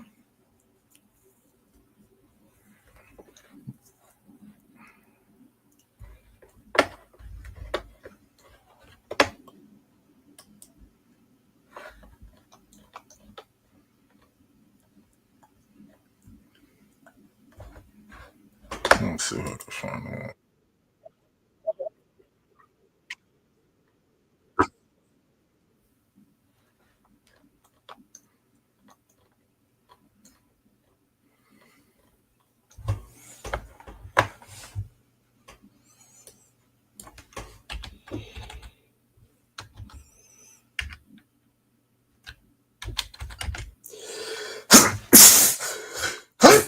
Excuse me.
Now, here's some of the.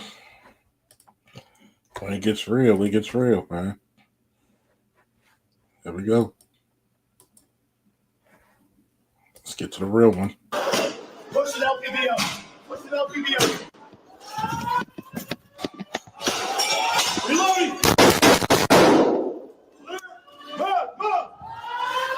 Watch out, watch out.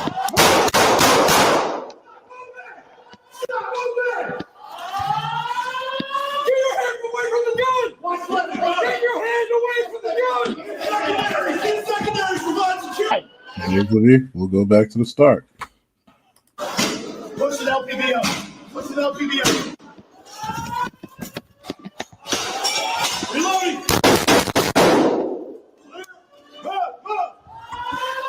Watch out, watch out.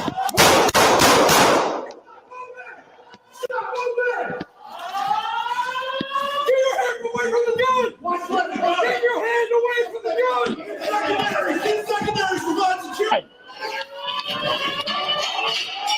Reloading! Move! Move! Watch out, watch out. Move. Stop moving! Stop moving! Watch left! Watch left! Suspect down! Suspect down!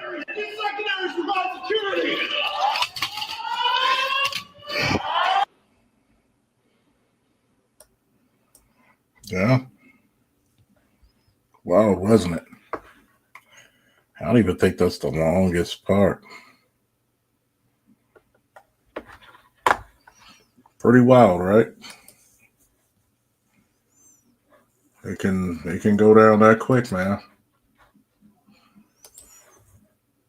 I'm gonna open it up if anybody wants any questions or anything. Here you go. Probably not gonna be up here too long, but here you go. If anybody got any information or any questions?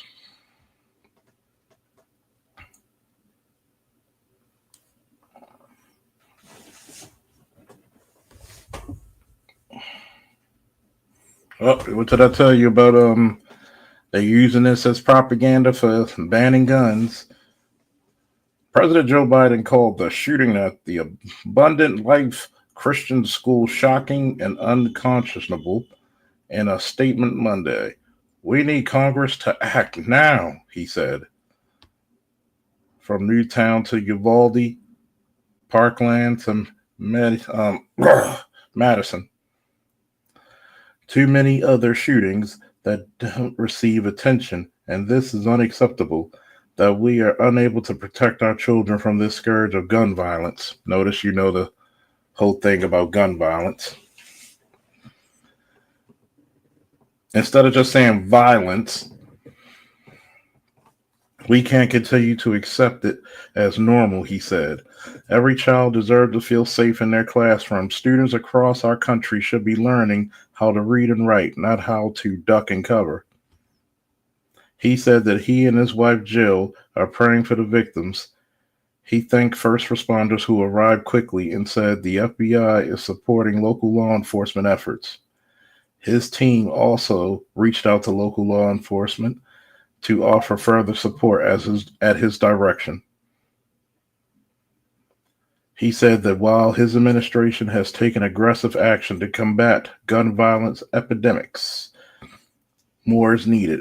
Congress must pass common sense gun laws, universal background checks, a national red flag law, a ban on assault weapons, and high capacity magazines, blah, blah, blah, blah, blah. Now, here's the bullshit. What's an assault weapon? The shit you giving it, you sending over there to Ukraine are assault weapons. AR-15s are not assault weapons. Red flag laws. Red flag laws only work for whom? People that try to buy the gun legally. It doesn't stop street purchases or stolen weapons. High capacity magazines. You know what they're going to do? In most of these shooter cases, they carry a whole bunch of fucking magazines. Here's the common sense. Y'all ready for the common sense? I need some woos in the chat. Woos in the chat. Woos in the chat. What's up? We got Aqua Dragon. What it do? Steve, yeah, what's up? Well, that could be long, man.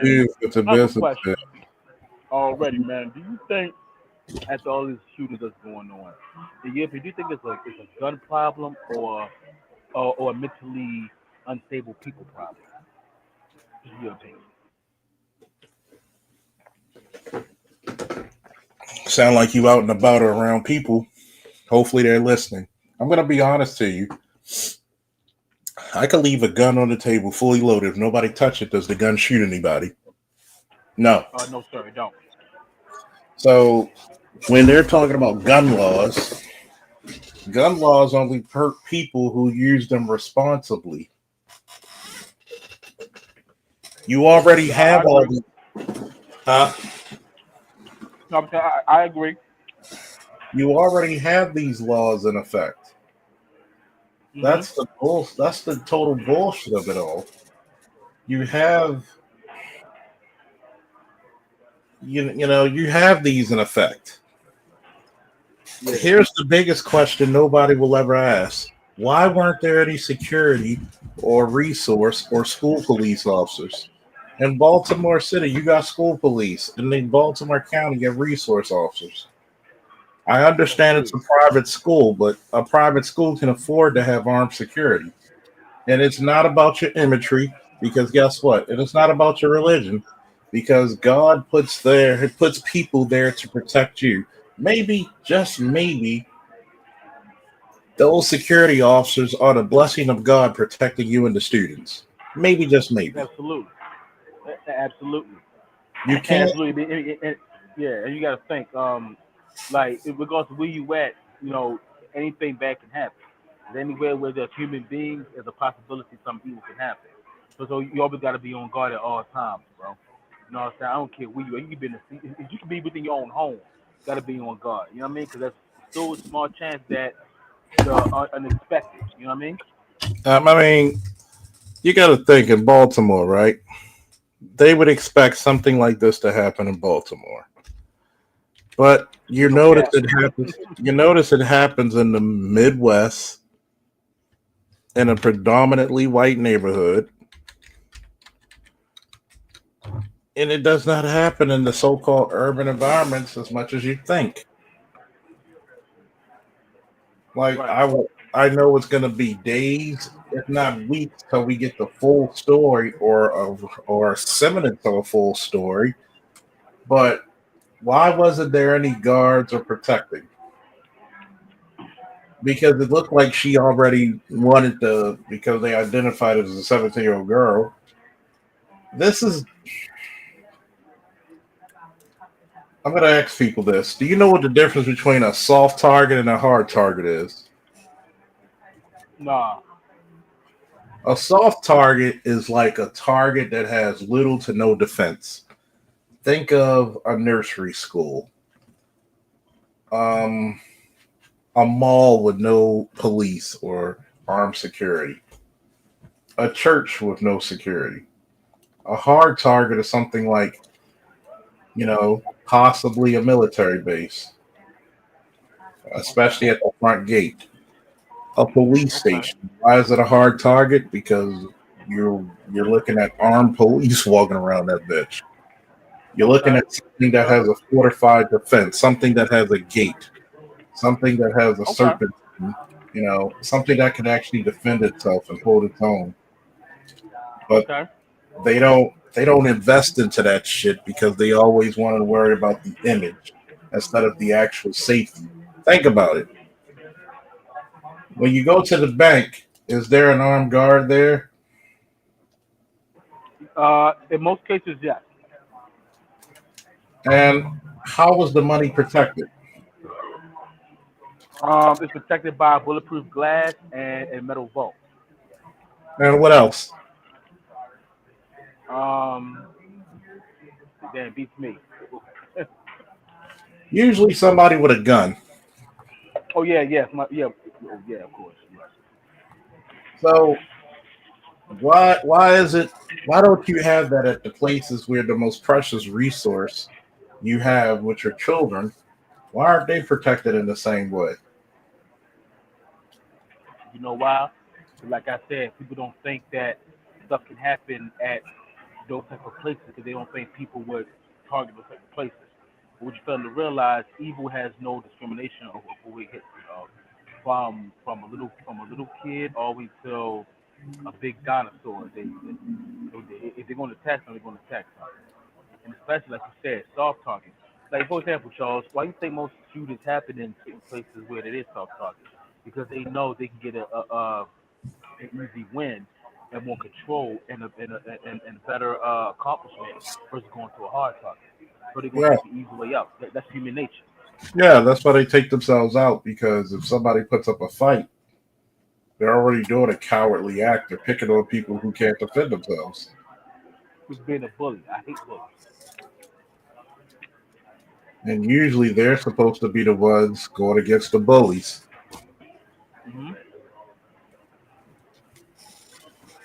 And that's the problem. The gun-free zone shit making people feel safe. I'm joined by the Professor Extraordinaire, Art New Style. How you doing, baby boy?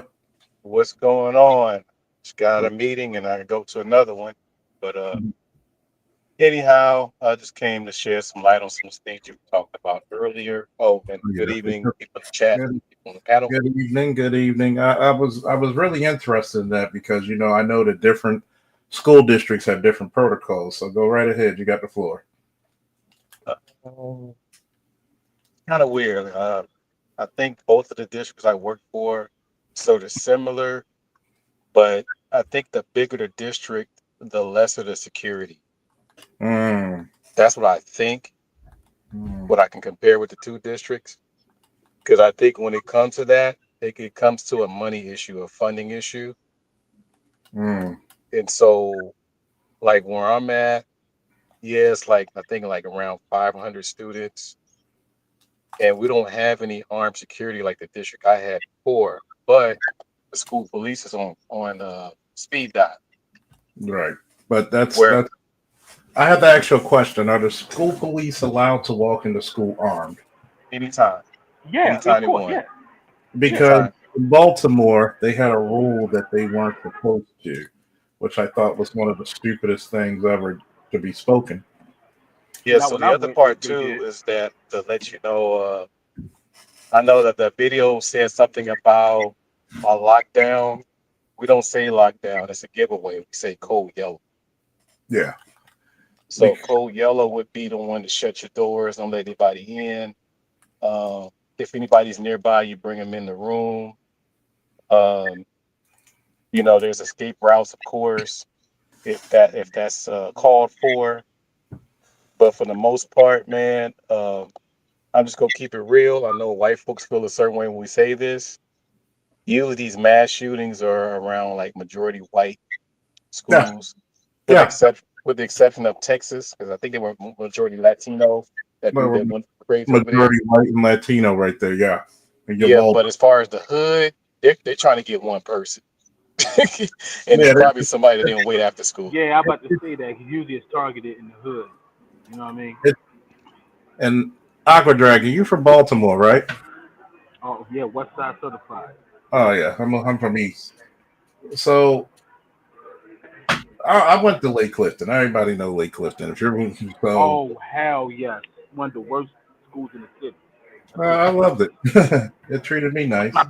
But it cut the teeth. It was a culture shock coming from Catholic school to there.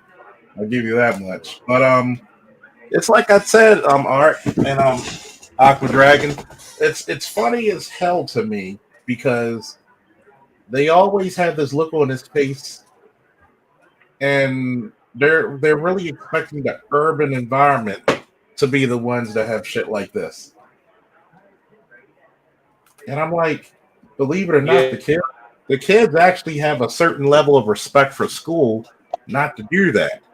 And two, when you're in an urban environment, you have a lot of school police. The school police walk through our school, plus the security. I mean, you were probably going to get shot very quickly. And not just that, Charles. I mean, we got a racial thing, but that's not no culture to do that usually, right? Yeah, I want you to say that again for the Negroes in the back. I said usually that's not in our culture to do that. I mean, we rarely have mass shooters. The biggest one I remember is the DC snipers. That was like years ago. Peace out. Usually we don't do that. Yeah. Yeah. Oh yeah. Thank you again, Art. And it's funny because when we look at this situation, I'm still wondering if you're at a Christian school, one of the biggest places that are going to get hit are religious places of worship and private schools. True. That's true. That's true. Yeah, because some people don't like certain religions or stuff like that, so they'll attack that church. And it's usually, Charles, hold on. Now I'm not the smartest, fish in the sea, but don't they usually attack mostly Christian schools? They don't attack no other religion stuff like Muslims or Jews, stuff like that. It's usually Well, the I Jews. noticed that. It's kind of funny because in Park Heights, I saw a 6'4" black security guy in tactical gear, at one of the synagogues or schools in Butown in Baltimore, in Park Heights. Yeah. And I thought that was like, wow, it must be serious because they usually don't hire anybody outside their own. Yeah. And the reason why they're looking for security for so badly because of all the shit that went down in Israel with Hamas. Mm-hmm. So when we looking at this, and I want to put this back up what Bay said, gun-free zones. See, that's the biggest bullshit ever. Okay. Remember, actions are quicker than reactions. The police, unless they're there already, you need a stationed unit to cover that school before the police come or have police stationed there. Right. Oh, yeah, most definitely. Of course. Yeah. It makes no sense. And you know what? I mean, well, like where I live at now, because I live in Las Vegas now, the state of Nevada is like it's a stand your ground state. Self-defense state. Excuse me, and it's also a gun-friendly state. The only thing you need a permit for, Charles, is to conceal your weapon. That's it. So states like that. I mean, one time I was watching the news, right? This guy's running from the police, right? He stole a car. He got out the car out here in Vegas, tried to carjack somebody, Charles, and once but he didn't realize the person trying to carjack was armed. That's just say he fucking run and found out, and he's no longer here. Yeah, I mean, stupid games, stupid prizes. Exactly. So I'm like I said, that's a gun. Because if you're going to ban guns, you got to ban knives, you got to ban rocks, you got to ban a whole lot of stuff. Well, I mean, look at England. Look what goes on in England. Yeah. You ban guns, but everybody gets cut the fuck up. Look what happened. Look what happened during Sandy Point. The same time Sandy Point happened, in China, they had a guy who stabbed and killed 21 people. God damn. So, if people want to kill, they'll find a way. Yeah, they'll find a way. They'll find a way. See, what they should talk about, Charles, is a mental health crisis. It's really a mental health issue. Because here's my real big issue right here. You're telling me that these cats have no identifying qualities of getting their shit together? Mm-hmm. Something has to give. Yeah, but it's in different categories too. Like some people do things. People who like got picked on in school, bullied, shoot up the school. In some cases, with people, because most shooters are dudes, right? In case where a dude, like Elliot Rogers, a girl they want him bad. He thought no girl like him, so I'm gonna shoot up people, or because something's going on at home. There's something personal going on with them, and they don't know how to handle that stress. So they just express it the best way they know how by making others suffer. So it's like I think people really need to see therapy if they're going through something. Talk to somebody because especially guys, because men we were taught to hold our emotions, don't show emotion, and we let shit build up in us so much. We wonder why most suicide victims Man, are males versus females. You see what I'm and saying? So and you it's gotta yeah. realize, this craziness, right? Hmm. This is why I said earlier in the show, school should have places where they should have headgear, boxing gear, shin guards, mouthpieces, teach, combat sports like wrestling and boxing, and give them about 3 to 5 minutes for them to let at it and get all that aggression and frustration out their heads. But because they're trying to teach everybody to use their words, and instead of living in reality that sometimes you can't use your words. Yeah, It's true. It's sad, but it's true. That's life. Yeah, you're right. sometimes you need to teach the little computer geek or the comic book nerd how to fight. Yeah. Get it out of his system. Why? Because if a person feels hopeless and feels weak, that's what they're gonna do. They're gonna go and get the ultimate equalizer. Oh yeah. Oh yeah. That's true. They're gonna get the And equalizer. you know what's crazy? And that's why most mass shooters are regular people. They're not thugs on the street. They're not criminals. They're not gang members. They're just regular people with mental issues, emotional issues. They just snap out, and they Yeah. do worse than any thug on the street. Like You you know what I mean? feel hopeless. Yeah. You take hope away from people, and you'll see the ugliness of human beings come out. Yeah.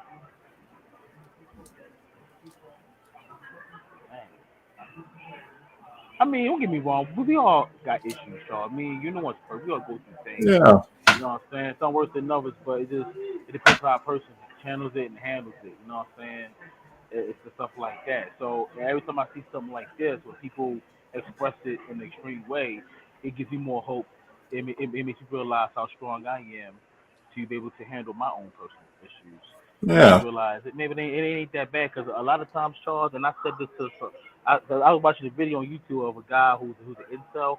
He was talking about it ain't your fault if bad things happen in your life. I said sometimes it is your fault. Sometimes it's not, but a lot of times, Charles, we do things that bring things on ourselves as well. You know what I'm saying? Yeah. And make it harder for ourselves. So we gotta look at the part that we played in this situation. You know what? I know why this happened. I did X, Y, and Z. So I can't be a victim. Let me Yeah. let me Sometimes you not gotta do be. this anymore. Break the habit. Sometimes, Exactly. So something yeah. sometimes you got to be honest with yourself, and I think that's what modern day doesn't want people to do. Be honest with themselves. Yeah. You can't be a victim all the time. Like, look at me. I'm not a victim all the time. Like, you know what? I know why this happened because I did this. You know what? And I take full accountability. See, that's the word a lot of people don't not familiar with accountability. Like, you know what? Look at what you played in. Oh, I see why I played in. So I contributed to that. It's Okay, one of cool. those All right. things. For the thing. It's one of those things. If you don't know how to fight, take classes, learn. Mhm. Yeah. Yeah. Now, but that don't mean act like a Billy Badass. Yeah. Carry yourself with respect. You know, and now my thing is this. If something can be avoided, Charles, avoid it. You know, Avoid I'm it. not saying you got to Yeah. engage every time. But Right. if you have no choice, you got to spend your life to do what you got to do. You know what I'm saying? Don't get me wrong now. You can die either way by Yeah. doing something At that least you it have gives you to a do fighting or you have chance. to do. Exactly, because like I said, you're a police officer. You guys with your lives every day. You guys might do things that might cost you your life by saving someone else. You know what I'm saying? But y'all do it in a more honorable way versus like I'm Billy Badass. Come on, man, that's corny. You know, you don't gotta be act like that. You know what I'm saying? Just be who you truly are. And I think You that's don't gotta one of like the biggest yeah issues right there. Is yeah that a lot of people are not comfortable in their own skin, and this sounds like a classic case of it, that's where these individuals you are know what? not cool in their skin. Yeah. Yeah, it's crazy, man. And I'm saying, and anyone who's seeking therapy and fixing your problems and bettering yourself, nothing wrong with that. It don't mean you're crazy. Especially black folks, man. It seems like black folks, we got a problem with seeking therapy. I don't know why. Well, we got a lot of problems because you don't go through 500 years of slavery, Jim Crow, and every damn thing else, and think you're gonna come out fucking normal. No, hell no, Right, that's true. That's true. hell no. That's true.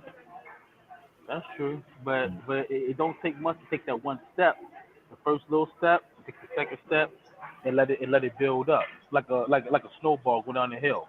It gets bigger every time that this shit build up. Gotta do That's the something. first step. And also on the real step, because some of these dudes do need some female affection. I ain't gonna lie, bro. Yeah, some of them need help. I mean, some of them need real help. Yeah. Seriously, And it really does. Like, think about this. This is a 17-year-old girl. Girls never used to go this hard. So you can imagine. It must have been a hell load of shit going on, and people avoided it. Now look what's happening. And like I said, it's rare to find female man shooters on any community, because men, one, we're more aggressive. Two, we don't let our emotions out like we do because we're not supposed to. And then when it builds up, it lets us out. So that's two of the main reasons why most mass shooters are female versus women. Yeah. And it's funny because I'll tell you this one. Even though men are more aggressive, men are more respectful because they know that it could go down to a fight or life or death very quickly. Yes, exactly. And women don't understand that. They think it's all. They can they all good. Yeah, it's up to a man's world. It's a whole lot different. I'm telling you. It could get real nasty really quickly, and God forbid there might be a point of no return, and a lot of women are not in. Yeah. They'll claim they're tough and all that shit, but that's the point of no return is a bitch. And they realize, oh my God, it's too much for me. I want to be in my soft girl era. Yeah, I bet. Yeah. You want to be soft? All right, cool.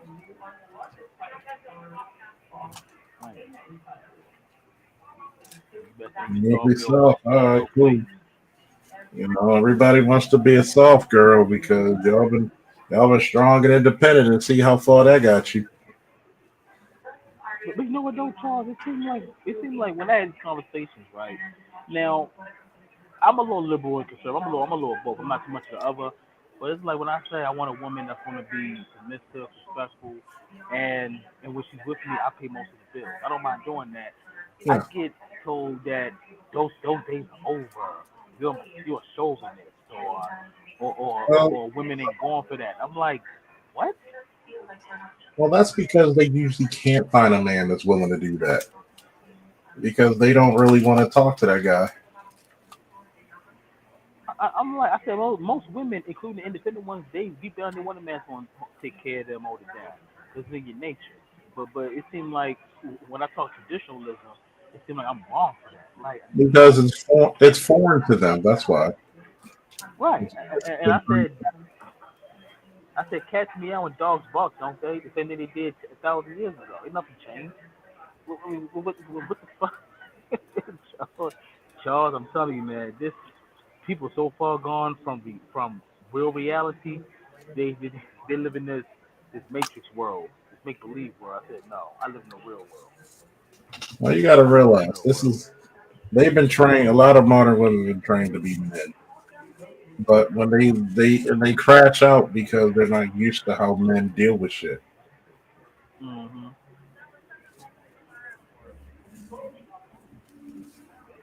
And I told him, I said, baby, your power is in your femininity.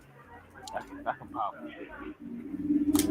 And a lot of y'all don't realize how powerful that is. You know what I'm saying? But some other groups of women know that, and that's why they're able to take your man. I mean, look at Cooking with Kaya. She's black, but she knows her power, and she got all the people hating on her. She thinks she all that. Well, hey. Yeah, I mean, look at this situation now. it's a lot of bullshit going now. Like right now, it's like it's hellacious. You got a whole Christian school in the Midwest, and